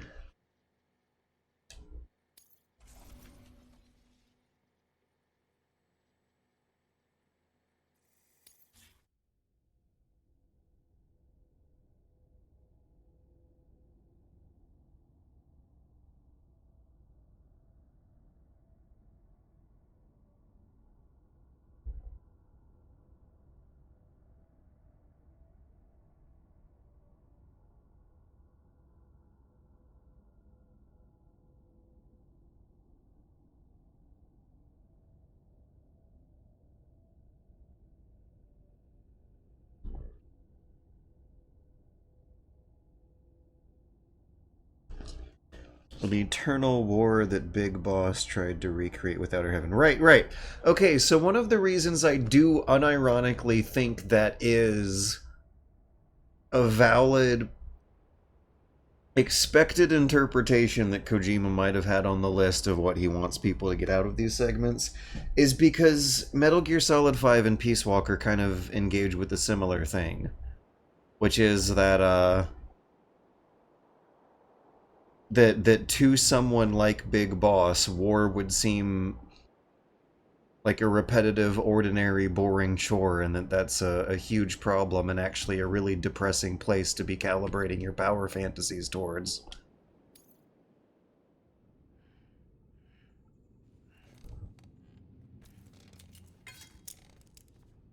Death Stranding is very explicitly and consciously not a game about war and battle violence. It's... I read it as an aggressive response to the prevalence of that kind of game, and how Kojima himself grew disillusioned with that being associated with the hole he got pigeonholed into making, with one Metal Gear game after another going on and on forever. How's little Lou doing? No response. Well, look at that. The child's taking a shine to me. You were out cold, so I had you brought here. So wait, did sending BB back to the factory make it love Deadman instead of... make it love Guillermo del Toro instead of Norman Reedus? Gear in your private box. You slept for a whole day, you know. Slept like the dead. I'm already back in Capital Knot. Fragile's beach has been coming in handy. Oh, I almost wish there wasn't a fast travel system in this game. I never use it, and I keep forgetting about it, and I feel bad remembering it because it reminds me that I could have saved time using it, but at that point, like... I found some records from 10 years ago. It's just more fun not to use it. One of the reasons I'm forgetting to use it is because... rubbing your hands across the textures in this game, across the geography, feels really fun. It's very fun to walk around and hike and take zip lines and build roads and find roads and take vehicles if you can manage them. The whole town was wiped off the map, leaving nothing but a big crater and him. Because he was a repatriate. People wanted answers. Did the man hide his wife's body on purpose? The only survivor was the only suspect. He was easy to... Wait, I should have been paying attention to this. And pretty soon, they were blaming Bridges too. The man felt responsible, so he left. And his wife, who died, her name was Lucy. She'd been pregnant, poor woman. They were going to name their son Lou. Didn't happen. But it did. President Strand told me. She talked about you all the time. He didn't have to cut all ties and walk away, she said. You wanna shut the fuck up? Calm down, Sam. Take a seat.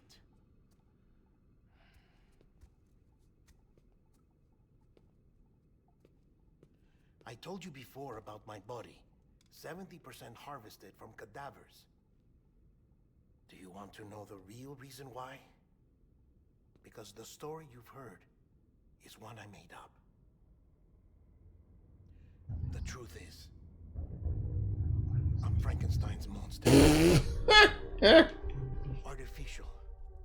Grown from pluripotent stem cells.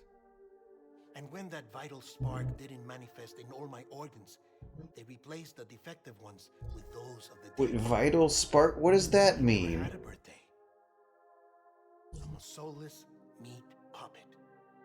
No car. A dead man. But he's like moving and walking and talking and stuff. Born the traditional way have beaches. You have one. BB too. But I have no such Wait, I thought BBs were like no mother, no afterlife. not Beach?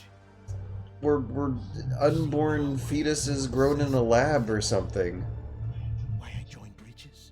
Oh, the camera is one with Sam's point of view now. The battlefield. Now that was an awful beach. But strangely, I didn't hate it.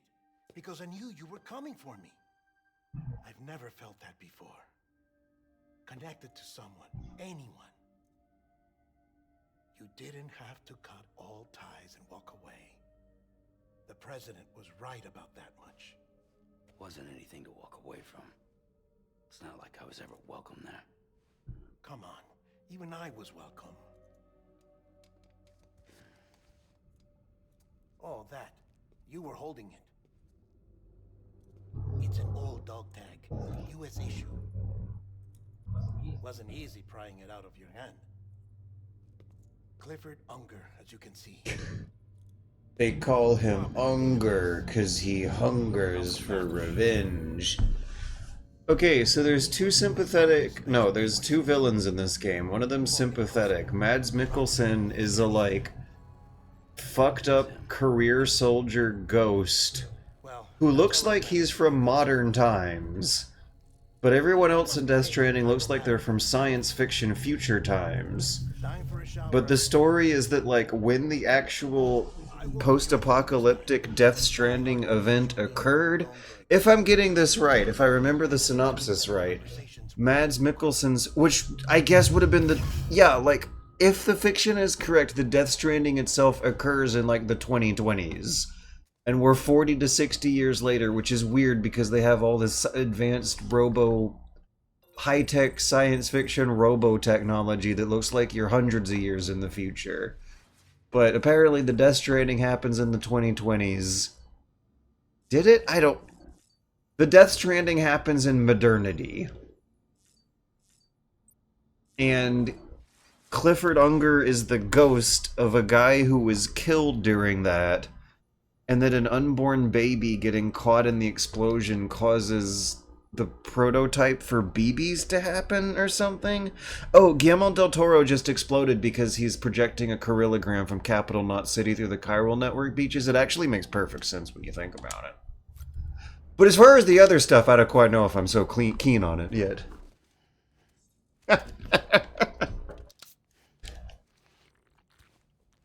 Thank God Monster Energy survived.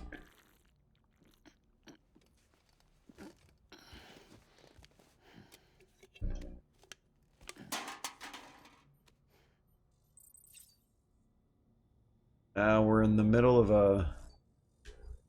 of a session here. I don't know quite how good it will feel to turn the game off outside of this private room after that 10-minute long Kojima cutscene. Oh yeah, that's another thing. Even though the story is going to make way less sense and is honestly kind of less important part of the experience for this game, the 10-minute long Kojima cutscenes feel like they're politely paced. Like, they come after a couple hours or so. Oh, there's going to be something interesting when we take a shower. They come after a couple hours or so in gameplay. You gotta wait a while for them. And they tend to happen in and around these private rooms, which are nice bookmarks to begin and end a session anyway. You two are on that battlefield. If my thinking is correct, the dimension to which you traveled is a kind of beach. To explain a little, our bodies, our ha, all occupy the same world, but our souls, our ka, have beaches all their own. These beaches are given form inside our brains by our beliefs, religion, philosophy, and so forth. As a result, a beach can be anything, and those anythings form a multiverse. However, if many people die at once, their beaches can become entangled, creating a strand field. Oh my God. This phenomenon is exacerbated in wartime by omnipresent feelings of resentment and despair. Beaches are more easily and frequently entangled. On such a beach, exits vanish and experiences cycle endlessly. Picture it like a record player. The needle skips, playing the same phrase again and again. They're fighting a battle that has no beginning or end. Round and round it goes. Now, the battlefield you visited was in Eastern Europe in World War II. Which is strange, given that the man you encountered, Clifford Unger, played no part in that conflict. I can't explain it, but if you can connect me to the chiral network, who knows what we might discover. Beaches sound like a metaphor for the subconscious or Still something? there, Sam? If so, I have a request. When you're ready, head upstairs to the delivery terminal.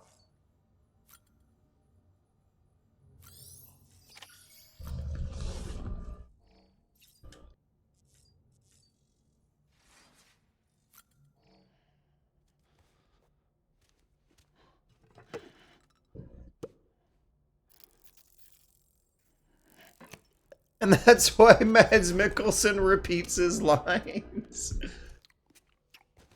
Because the souls that are trapped in that beach are bound to repeat the same behaviors in an endless cycle, which is hell. It is a literary device.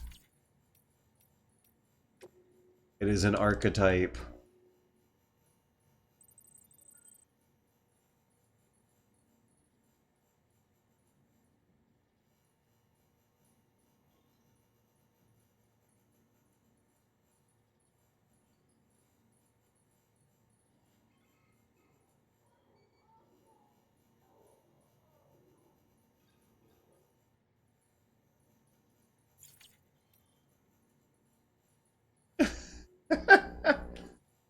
I like the subject line here on this one.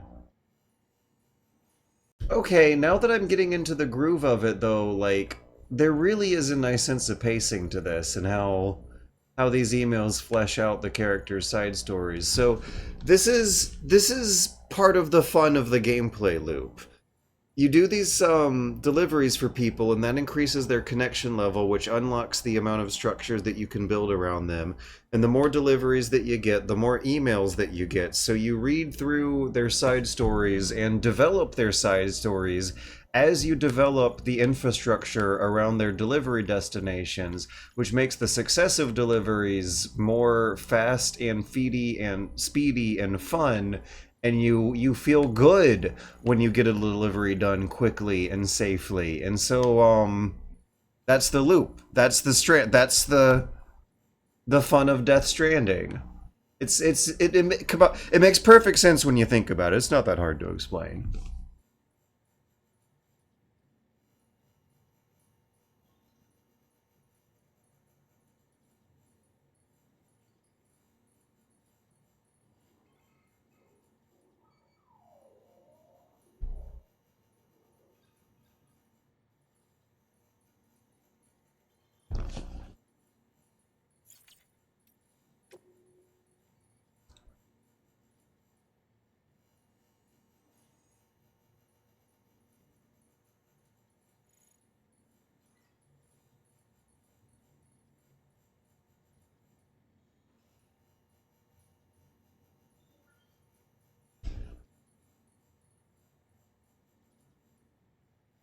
Oh, he's not talking about how the Odadrek scan draws 3D geometry on your screen on top of the whiteout fog, so you can tell where danger is without having to stumble into it accidentally. Anyways, yeah, now I kind of I want to do that order for him. I want to help this guy raise a kid in the harsh conditions of the Death Stranding snowy mountain zone.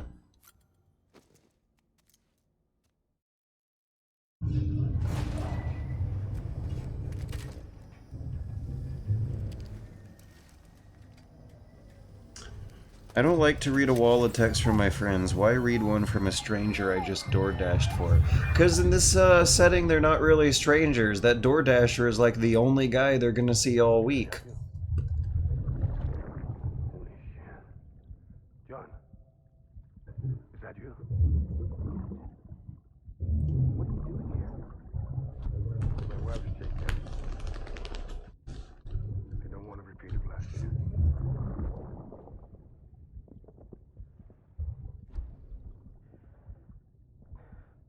Okay, I remember a plot twist. I didn't know.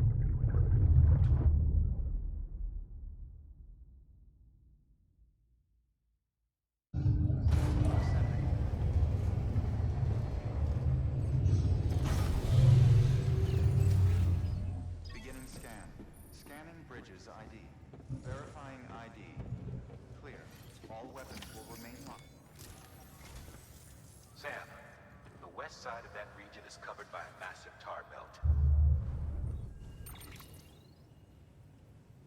Beyond it is Edgenut City, the last bastion of civilization you'll find that far out. It's your final destination. Once you use the Cupid to connect it, the chiral network will span the entire continent. The rebirth of America is so close. And remember, that's where Amelie is being held captive. We need you to bring her home safely. But before you cross the tar belt, there's one more knot we need you to tie. Hartman will help you get it done.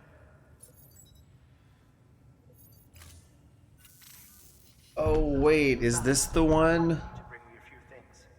First, the doctor. Okay, I totally remember that one being a 20-minute long Kojima cutscene, and it is delightful, but I actually kind of want to save that one for the next session. Necrosis, and I, for one, would like very much to know the reason why. Closer study may yield information that could prove instrumental in helping us to overcome the Death Stranding.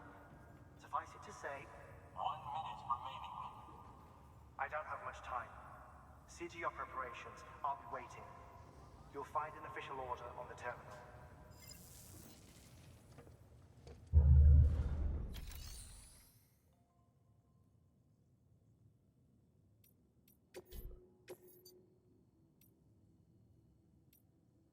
Okay, let's do this one as the last delivery for the night. We gotta pick... Oh, yeah, that's right.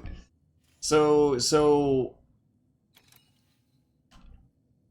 When Hartman got spat out by the storm, did he...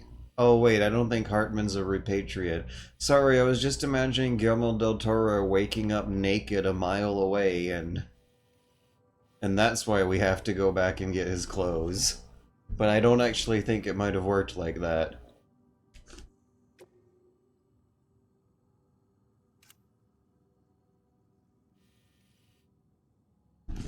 I remember this one being fun. A fun, extra optional mission.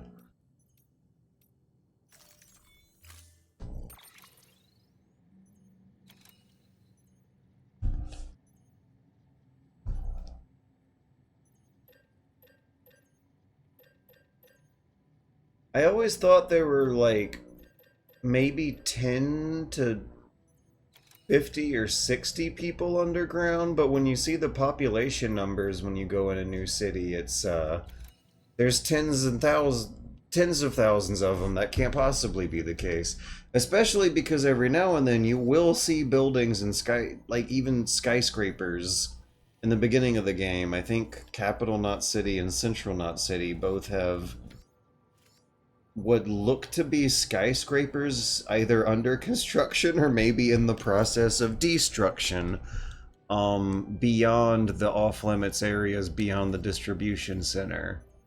Like, I don't know, in Mountain Knot City there are these buildings around the distribution center that kind of look like they might be houses, but it's hard to tell. But some of the others look normal. Yeah, there's a big walled city off the bounds of the map in the northeast of this one. Anyways, I'm gonna need ladders. I already have 3. 2 of those. I might need a bridge.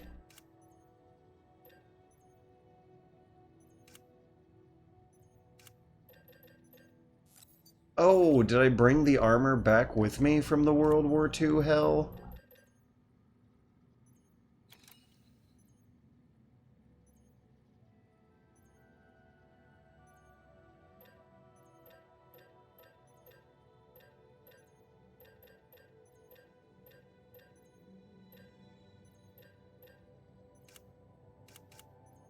Okay, I'm just gonna make sure to get the pea grenades from the bathroom.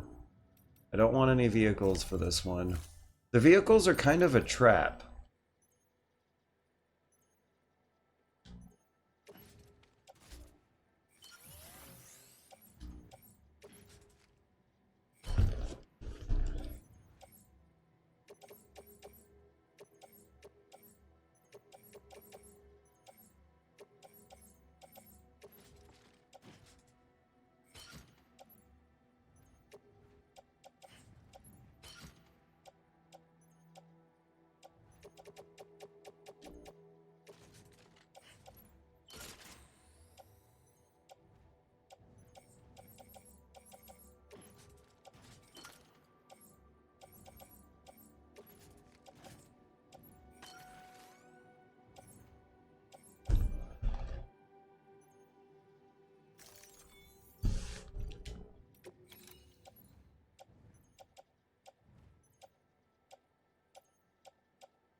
Okay. Ladders and BT supplies. Repair spray, repair spray. I need repair spray.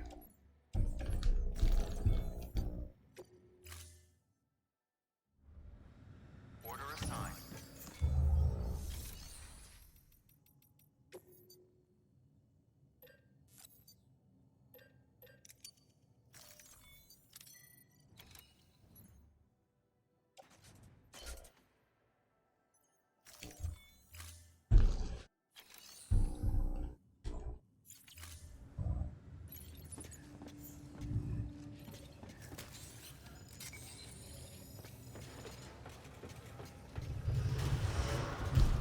And what should my route look like?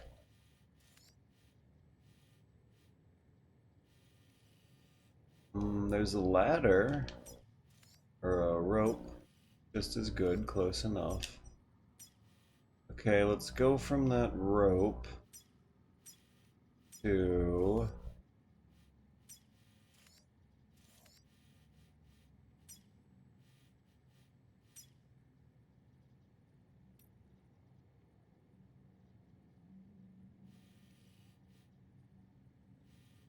to this slightly smoother slope. We'll go from there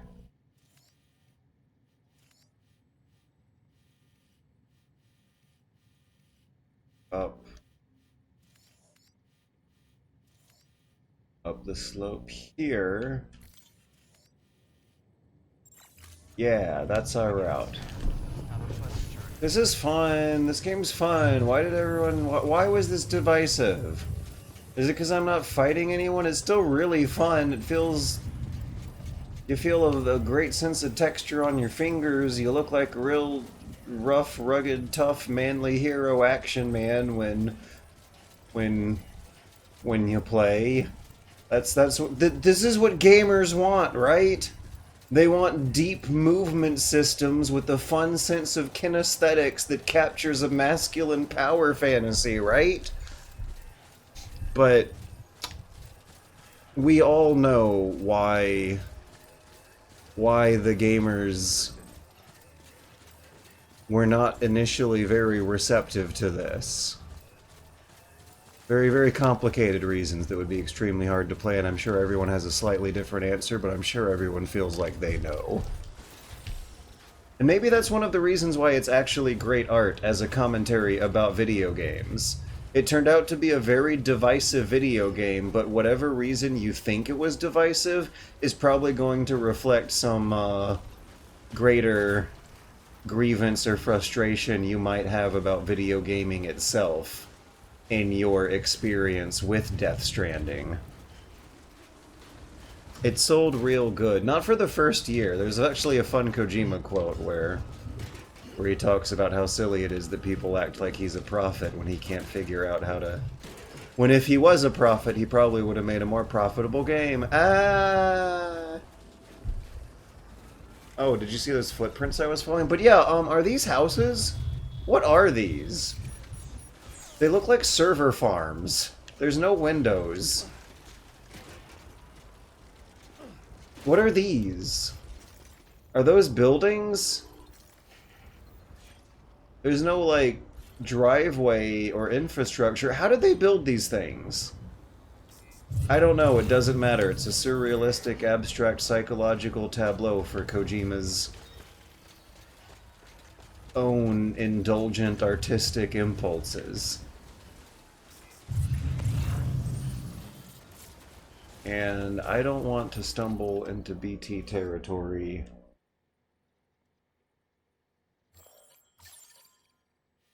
Without needing to. We should take a left. Yeah, that's not the slope I need to be going to. These are just ruins. Are they ruins from before the Death Stranding or from after the Death Stranding? Which is a whole nother question. The terrorist blown up ruins that you find around Central Knot City are cities that were destroyed after the Death Stranding. But when you're exploring them, they kind of look like 21st century cities from modernity. They don't look like science fiction metal underground bunker cities or giant metal super mega structure cities. Like these monoliths popping out of the ground look like a science fiction city, but the ruins in Central Knot look like a regular, ordinary, modern-day city. Did you see Hideo's comments about this game being the Silk Road, and the second game will be analogous to the East India Trading Company? No! I think one of the reasons you can also tell that Hideo Kojima games are great art is that Hideo Kojima himself might not have as satisfying an interpretation of his own art as we do. What is this? What is this cache I'm scanning here? Nice, I can't avoid the BT territory. Oh, BTs also like to hang around ruins. Because they're like ghosts, right? They're basically ghosts. I'm sorry, beaches are basically a version of hell. BTs are basically a version of ghosts. It doesn't seem like they're trying to be very shy about using these archetypes. And, the question I have, though, is, like, how long does it take for a BT ghost to finally stop haunting the place? And that's, tied into the question of how... Oh, those are other porters! Hello! Hey, I'm taking the tough route. So they have pea grenades, smoke grenades.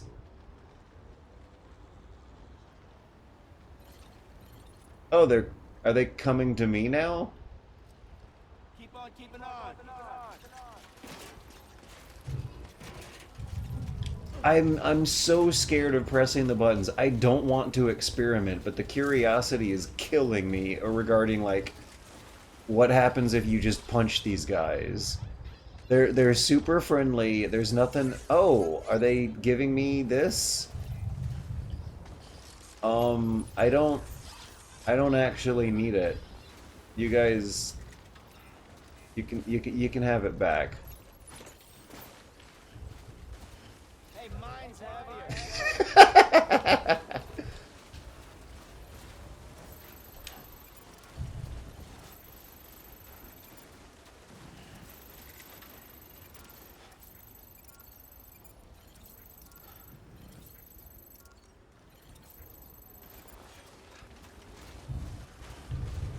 I might not need that climbing anchor. After all, the slope is not as tough as I was expecting.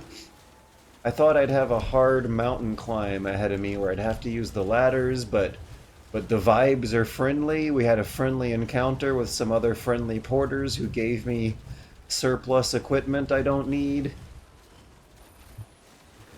Just a bit further now. We're shouting at each other across the distances.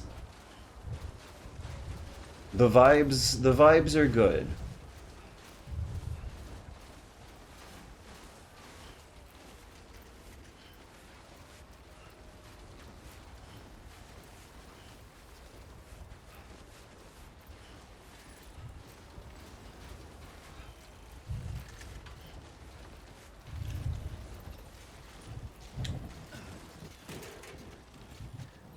Stretch our legs a bit on this little ledge, and... Is this where I'm gonna bust out the ladder?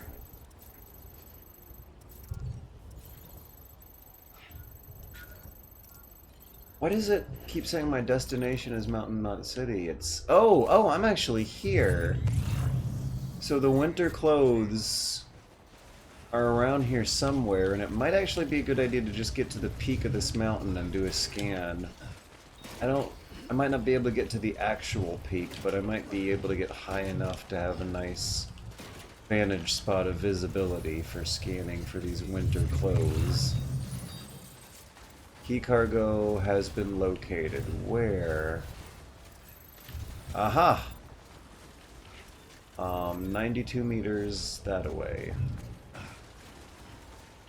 Let's take a left here and shift our weight into the slope of the hill we're running perpendicular to. Oh, good thing we don't... That's not bad enough that we need to lower our gravity, though. Running out of exoskeleton battery, though. I think I brought a PCC with me. Oh, no, I did not. Wait, it might be in my cargo bundle. Okay, this is kind of interesting. Let me move this stick very delicately and hold both shoulder buttons while moving it so delicately. Oh yeah, they're like perched very delicately right there. Oh, and there is a generator right where I need one too. And I arrived before the time fell started. It started when I got here, but at least I didn't have to deal with it on the way here.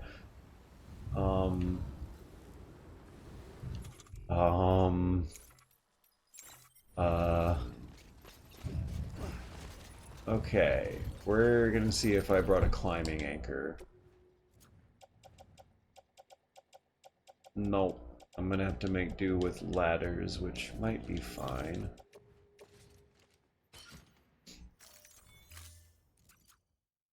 Fortunately, don't need to use any of those BT supplies I brought. Okay, let's get down, hold both shoulders, very delicately tickle this stick.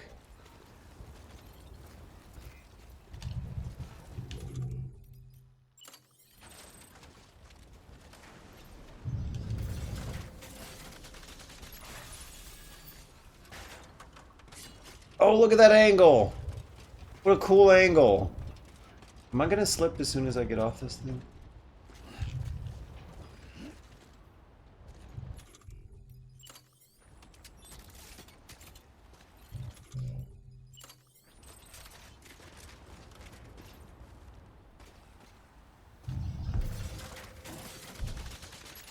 Oh, I should have brought a sticky gun, like a harpoon gun that you can grab cargo with from a distance and fish it up out of there.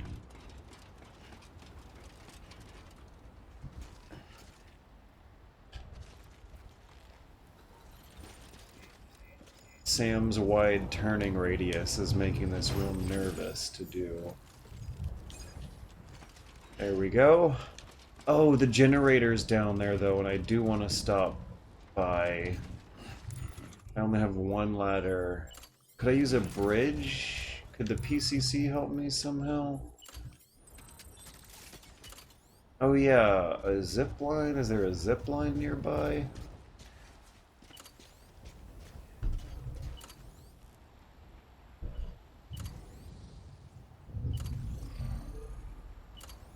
You know, I could build my own generator with my PCC. That'll be actually my plan. That's how I'll get a recharge before I go. I don't think I'll be able to ladder my way. Actually, let's take a look at the construction preview.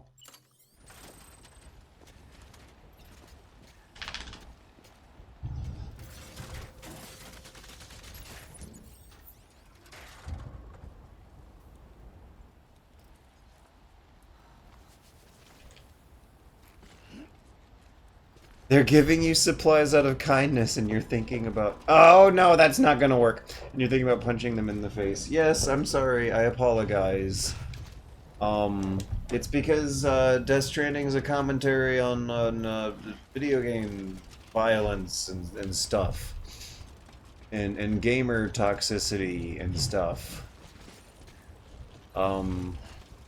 Silly questions like that crop up a lot in Kojima games.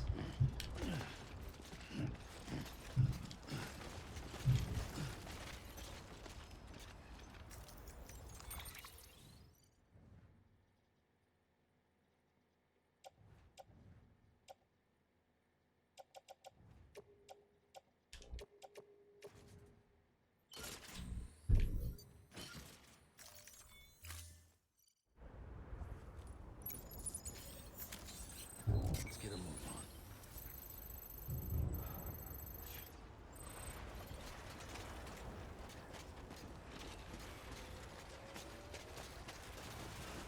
on. Whee! Okay, now we can stumble and bumble our way downhill, but with strategic purpose, Hood. Oh, I think I also see a zip line that might be useful ahead.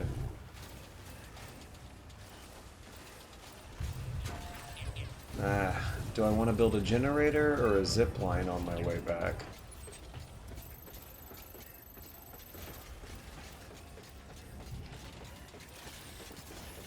I guess it's gonna have to be generator after all.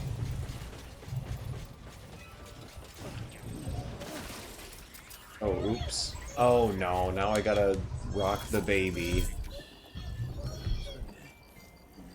This always freaks out my dog whenever this happens. It's cute. I don't mind it.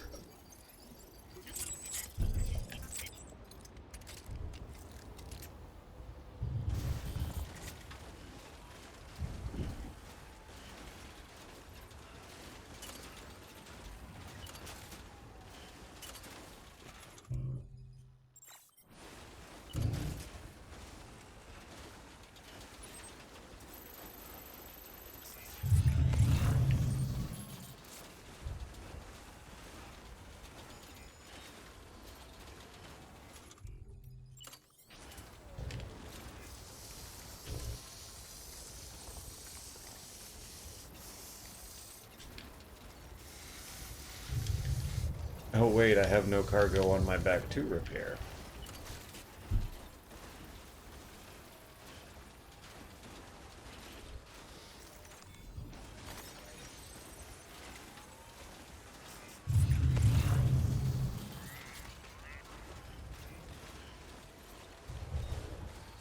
Is it just me, or does the Oda Drek also sound just like one of the probe droids from Star Wars for maybe a fraction of a second of its audio file? Listen to this and think of the probe droids from Star Wars.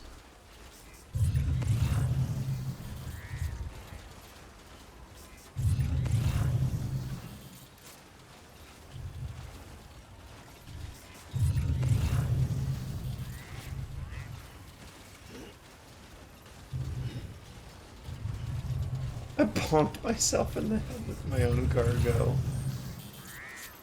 That's the slapstick comedy quality of a good Hideo Kojima video game. Some kind of Looney Tunes bullshit should be happening. I wonder if I should be snowboarding my way down there through there. Yeah, here we go. Maybe this will help save on exoskeleton batteries. Oh, there's a memory chip thing.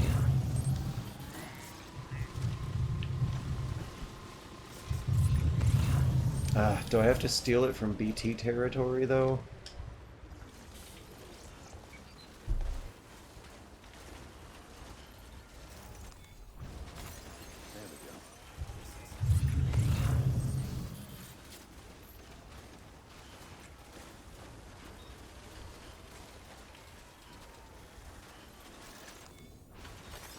There we go. Yeah, those are droid noises, right? Probe droid noises. Oh no, BTs. I'm going off route here after Easter egg I might not need. Oh, but I prepared for this. Okay, the shower EX grenades, I think the BTs follow these? I'm not entirely sure, but...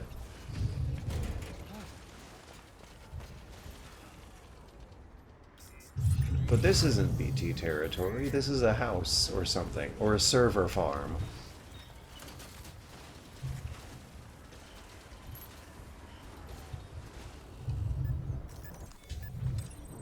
There we go.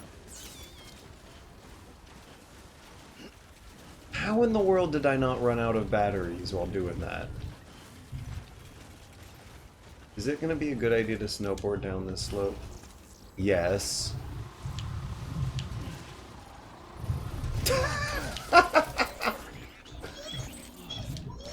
Get it together, game developers.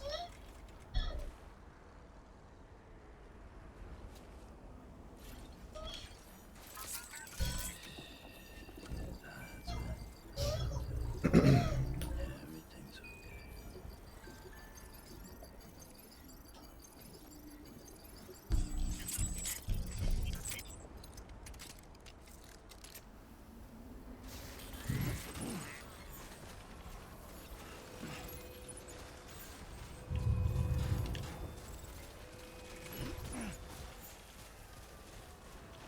Felt like I heard the alarm turn on at the distro center earlier than usual.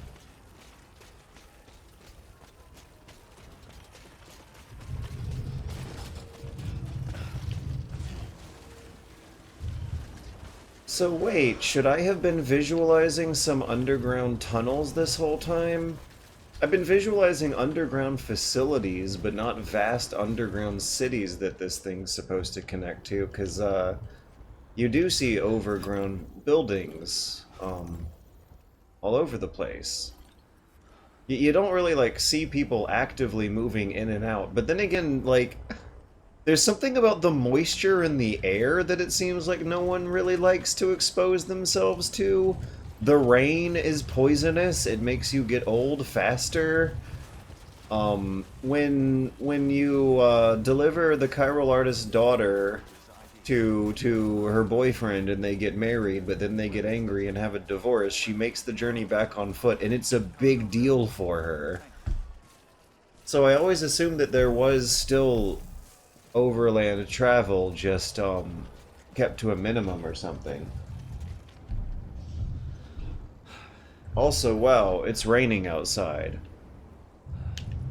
Very hard. I'm going to make sure my windows are closed while watching the cutscenes that happen when you turn in orders. Oh hey, look who it is! Are these the same guys? Blood bag, hermetic grenades, timefall resistant wood. I remember seeing timefall resistant woodman up there. Oh, hello. Let me give him likes. Yeah, I'm paying you the depressing post-apocalyptic dystopia currency of likes. Oh no, Sam's cramping up. If he stays still for too long after intense athletic activity, your actual game character cramps up for a few seconds. It's so cute. Like Metal Gear Solid 3, this game is like so much cuter than you expect the premise to be.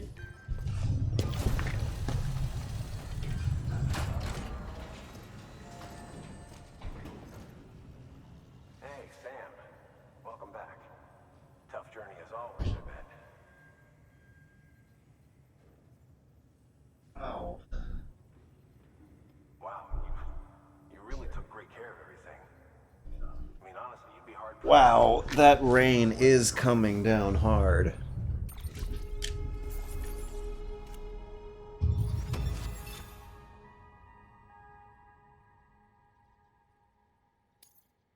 So, one of the things that's so funny and actually good game design that I think really does show a level of actual game design genius that really is there with Kojima games, as easy as it is to make fun of him for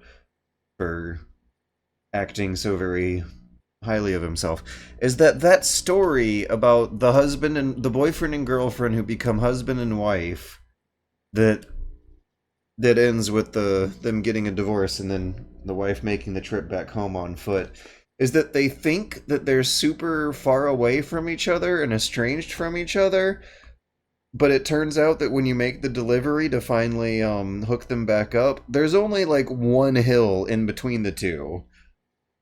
They're a 5-minute walk from each other with like one hill that has only one ghost.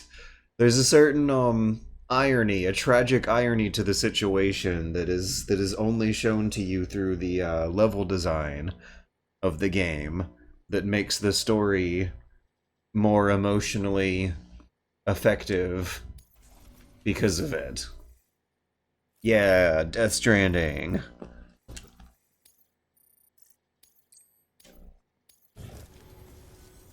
We're going to get through this because of you.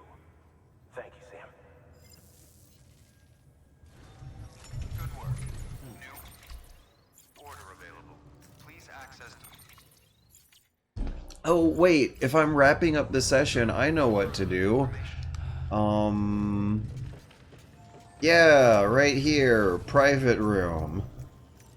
It'll recharge my batteries and clean out my inventory. And the next time I play the game, I might not feel the redundancy of rewatching these animations over and over again, so I can have a poop and take a shower at the end of the session, just like in real life. And when I wake up and go to work the next day, I'll take a poop and have a shower again. Except unlike in real life, I'll get to reuse the poop and shower water as a useful tool for later on in life. See, video games are like doing jobs but better. Sam. Blood collection complete. Thank you for your generosity. Thank you for your generosity. Oh, I might also want to check out what this nightmare business is. Okay, what's the proper order? We'll do standing first, sitting second, and shower last. Why in the world would anyone take a shower first? Like an animal, gosh. Oh, we don't get the toilet cam with this one. Oh, maybe we should have drinking the Monster Energy too. No, we're gonna do that before going to work. We're going to bed tonight. We're not drinking. We're not gonna drink 4 cans of Monster Energy before bed. Oh wait, that's right. We can't. We'd have to chug 4 cans of Timefall beer before bed, but we don't want Norman Reedus to have a bad day at work tomorrow.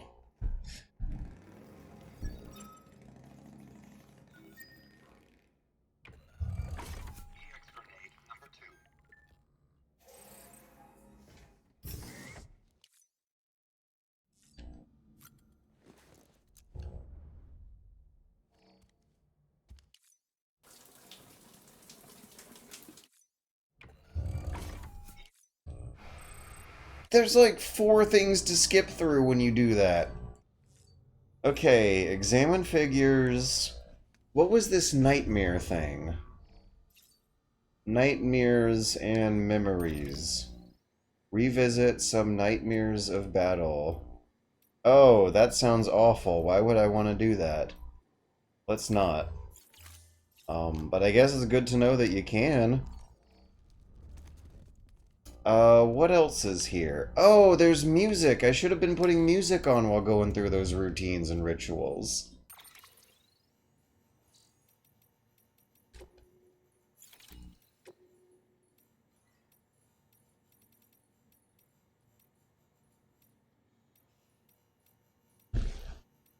A lot of gamers might think I'm crazy, but I think that the very first song you hear in this whole game, called Don't Be Serious, when you're getting used to the controls and stumbling and bumbling Sam across the first few cliffs and waterfalls, I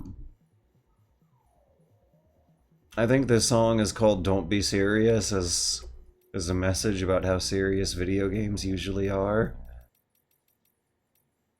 I think the name of the song is meant to be taken more literally than these things usually go. Anyways, what What sort of interesting reading material do we got now?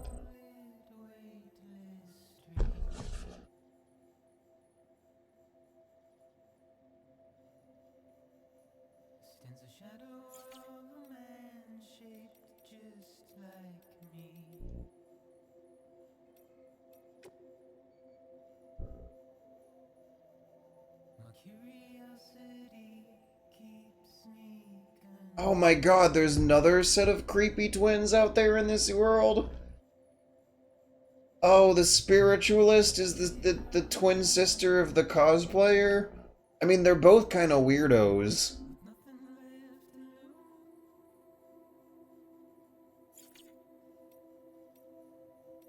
Now I want to do their side quests. I don't want to put the game down because it's a fun game.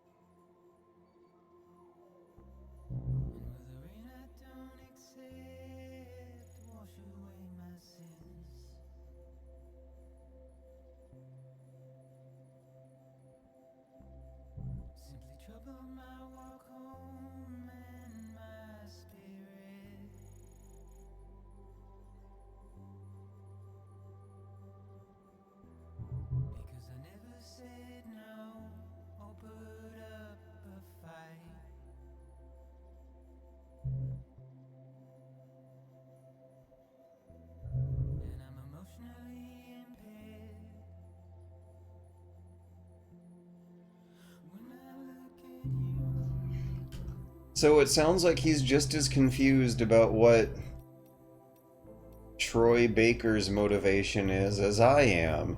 I never really figured that one out either. Why is Higgs such an asshole? Why is Higgs so mad?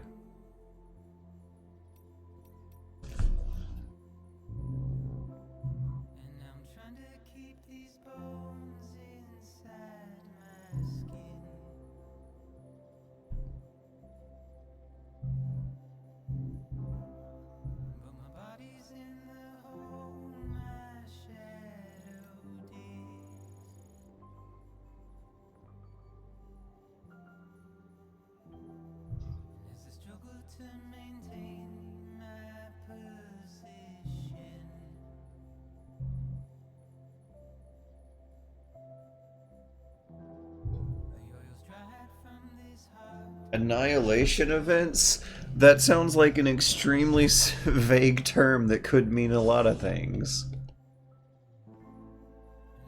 The more we studied them, the more our scientists came to the same conclusion.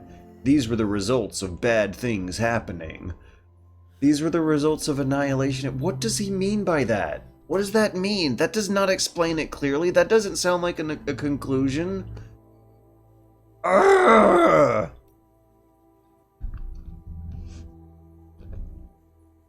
What's wrong with the cosplayer? She helps Conan O'Brien be an otter. Oh, you got me there. Can't argue with that logic. She's a perfectly normal person who has excellent mental health.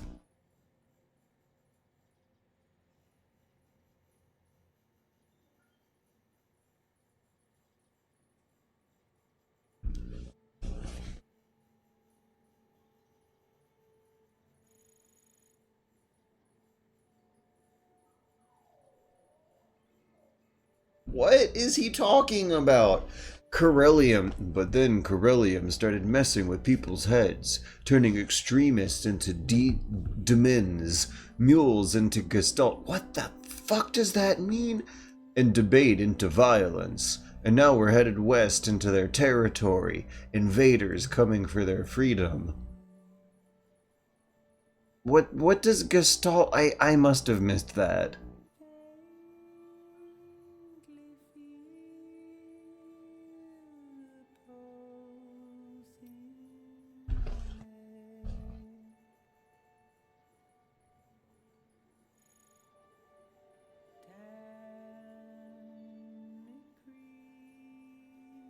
Also, yeah, I missed the thing about Dead Man being made out of dead body parts.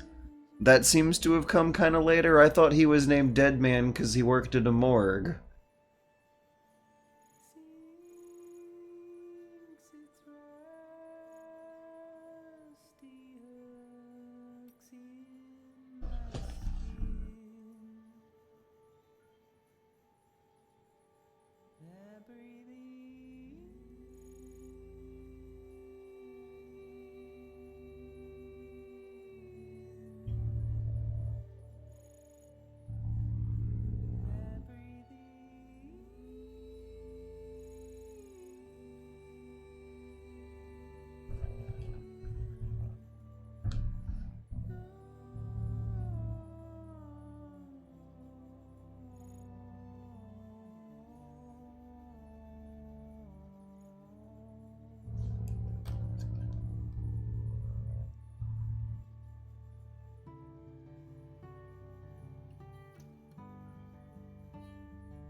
Maybe the reason why all the pseudoscientific mumbo-jumbo in this game seems to make such little sense is because the population of the world is so incredibly low that there literally are no super highly qualified scientific experts left.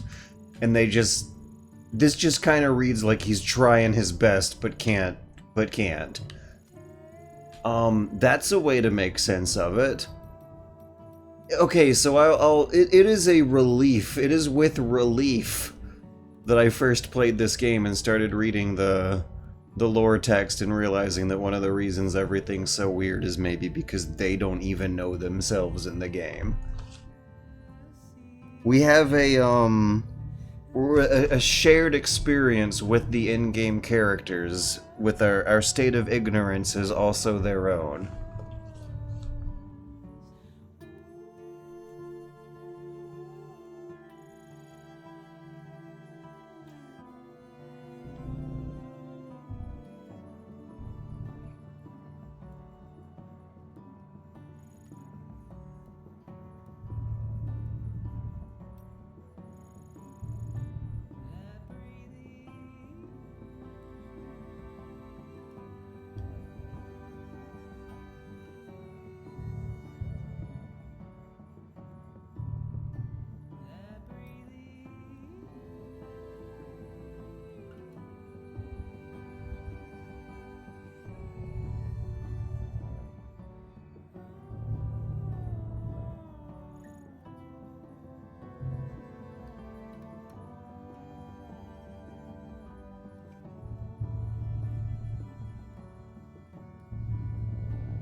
When did this happen? Recording date and time unknown. So, like, it sounds like they're talking about Clifford Unger stuff, but Clifford Unger looks like he's from a different time period than rest of the characters. They're talking about Bridget Strand stuff, and she's from the weird surrealistic sci-fi future, but Clifford Unger looks like he's from modernity. So, I've never been entirely clear on when exactly the Death Stranding takes place, and yeah, it doesn't even matter. I should stop thinking about that. Kojima wants us to think metaphorically. They're as perplexed about that as I am.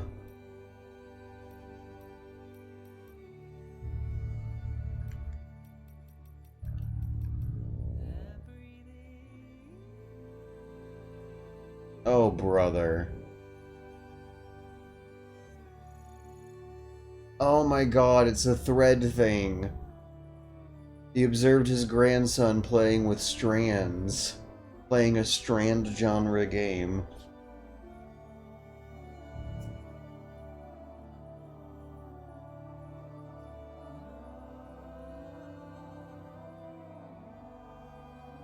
Oh, and also look at the usage of the word game here. And how this thing is supposed to be characterizing the playing of games with a primitive strand-like tool is some kind of human activity that separates humans from animals or whatever or something.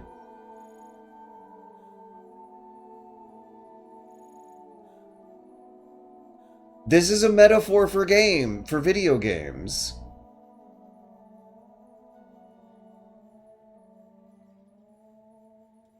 This is a metaphor for video games and a commentary on using them to get over a parent's death or something.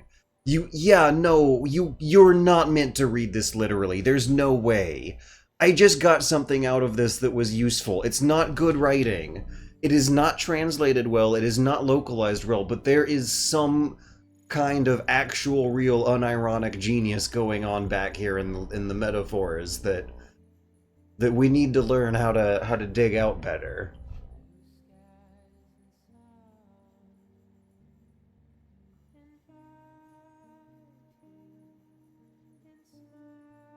Right, okay, so let's go through this over again.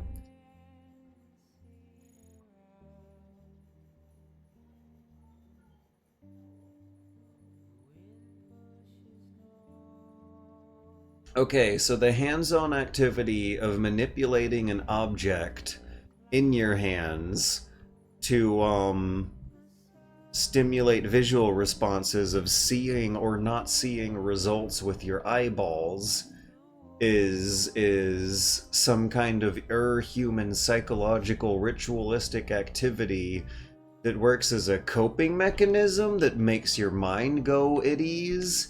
That all sounds like another description for playing a video game. It fits it to a T.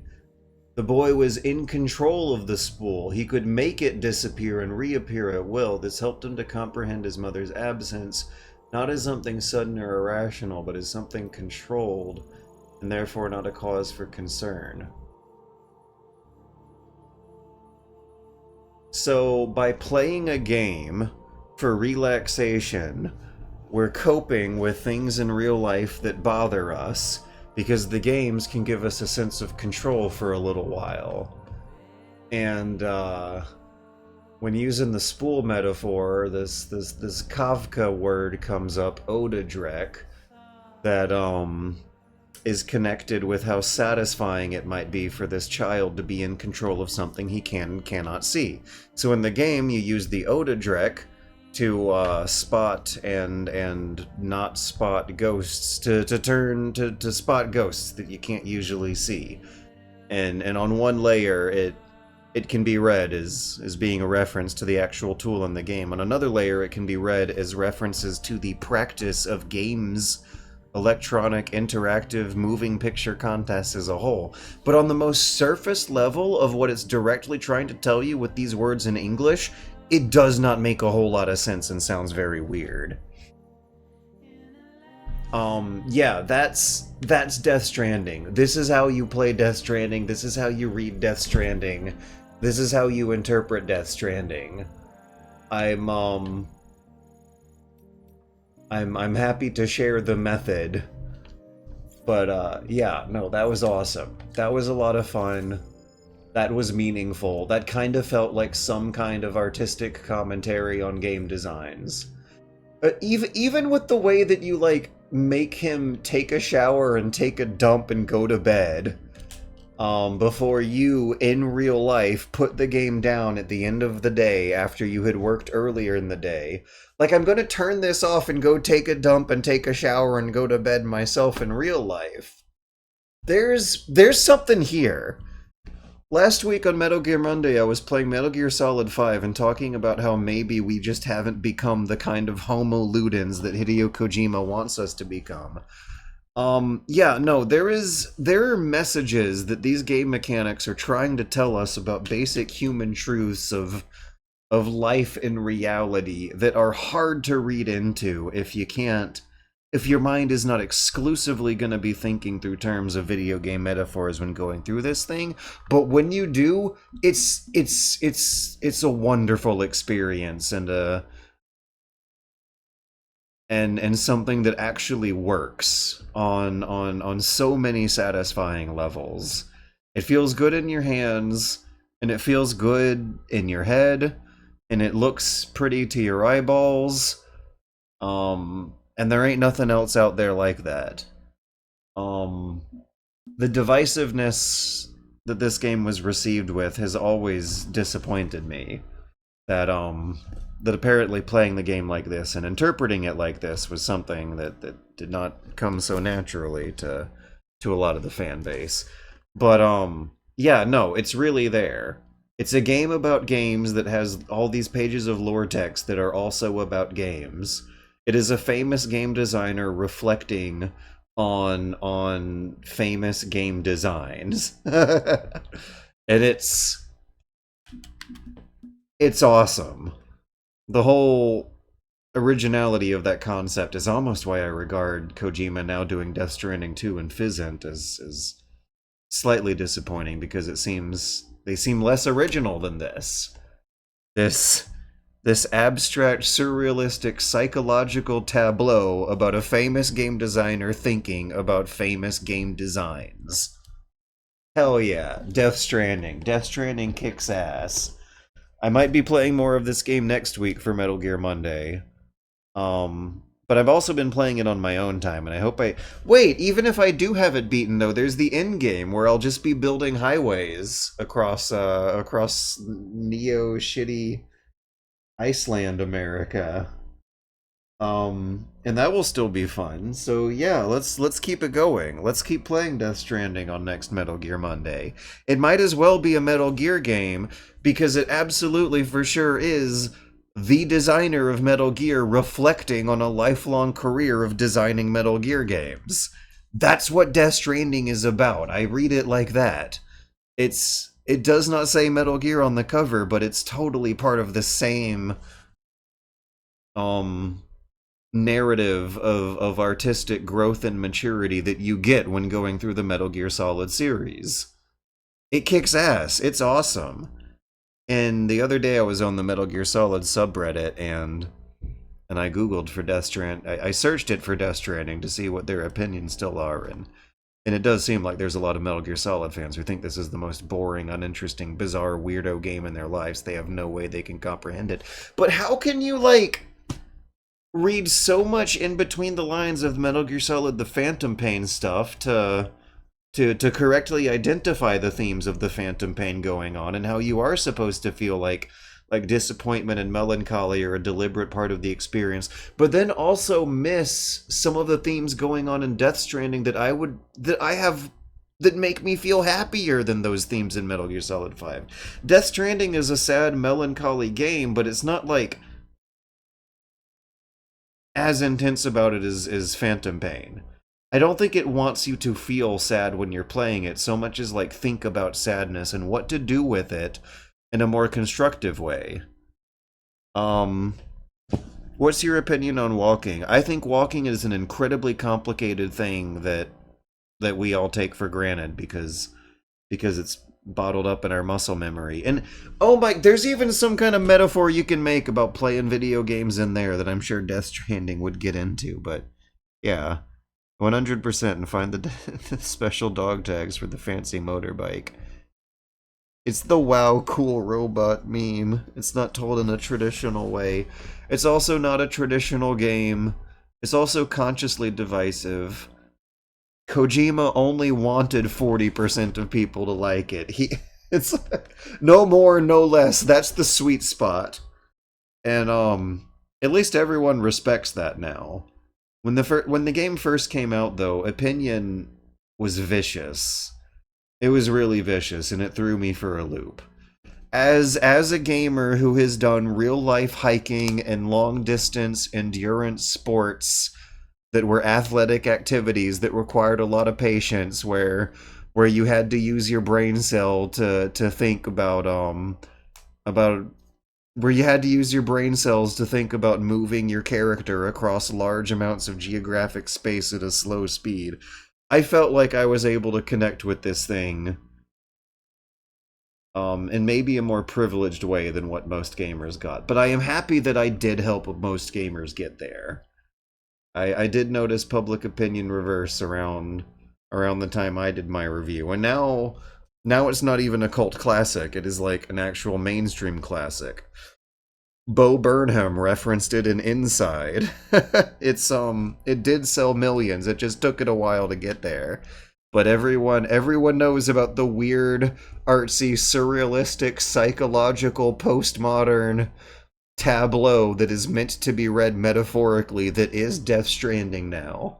Everyone might not appreciate it, and that's okay, but at least everyone has a better idea of what Kojima was trying to get through to us here. I don't think anyone disagrees, though, that the writing needs to be better. Oh, it doesn't need to be better. It just could be better. You just gotta work through some bullshit to get the good meanings out of the writing. I was able to do it in the interview just there about the kid playing with the ball of yarn to make it look like he was visually in control of something, and how that's like a video game, and how they named a thing in the video game that specifically reveals hidden obstacles after the psychological phenomenon. That's so cool. That's so freaking cool. And I love it. I hope to spread that love. I just want to love video games again, and I just want my fans to love video games again. That's a better way to think of video games than whining about them all the time. I'll head out now. I feel like I've explained why you should appreciate Death Stranding well enough. Thank you all for hanging out. Thank you all for watching, and thank you especially for the wonderful, generous donations. That's gonna help me actually get to sleep at night and not worry so much about the suspiciously large bill at the end of the month that I'm still pretty nervous about how that one's gonna go, but at least having a safety net to fall back on is gonna help the sleep come easier. Hell yeah.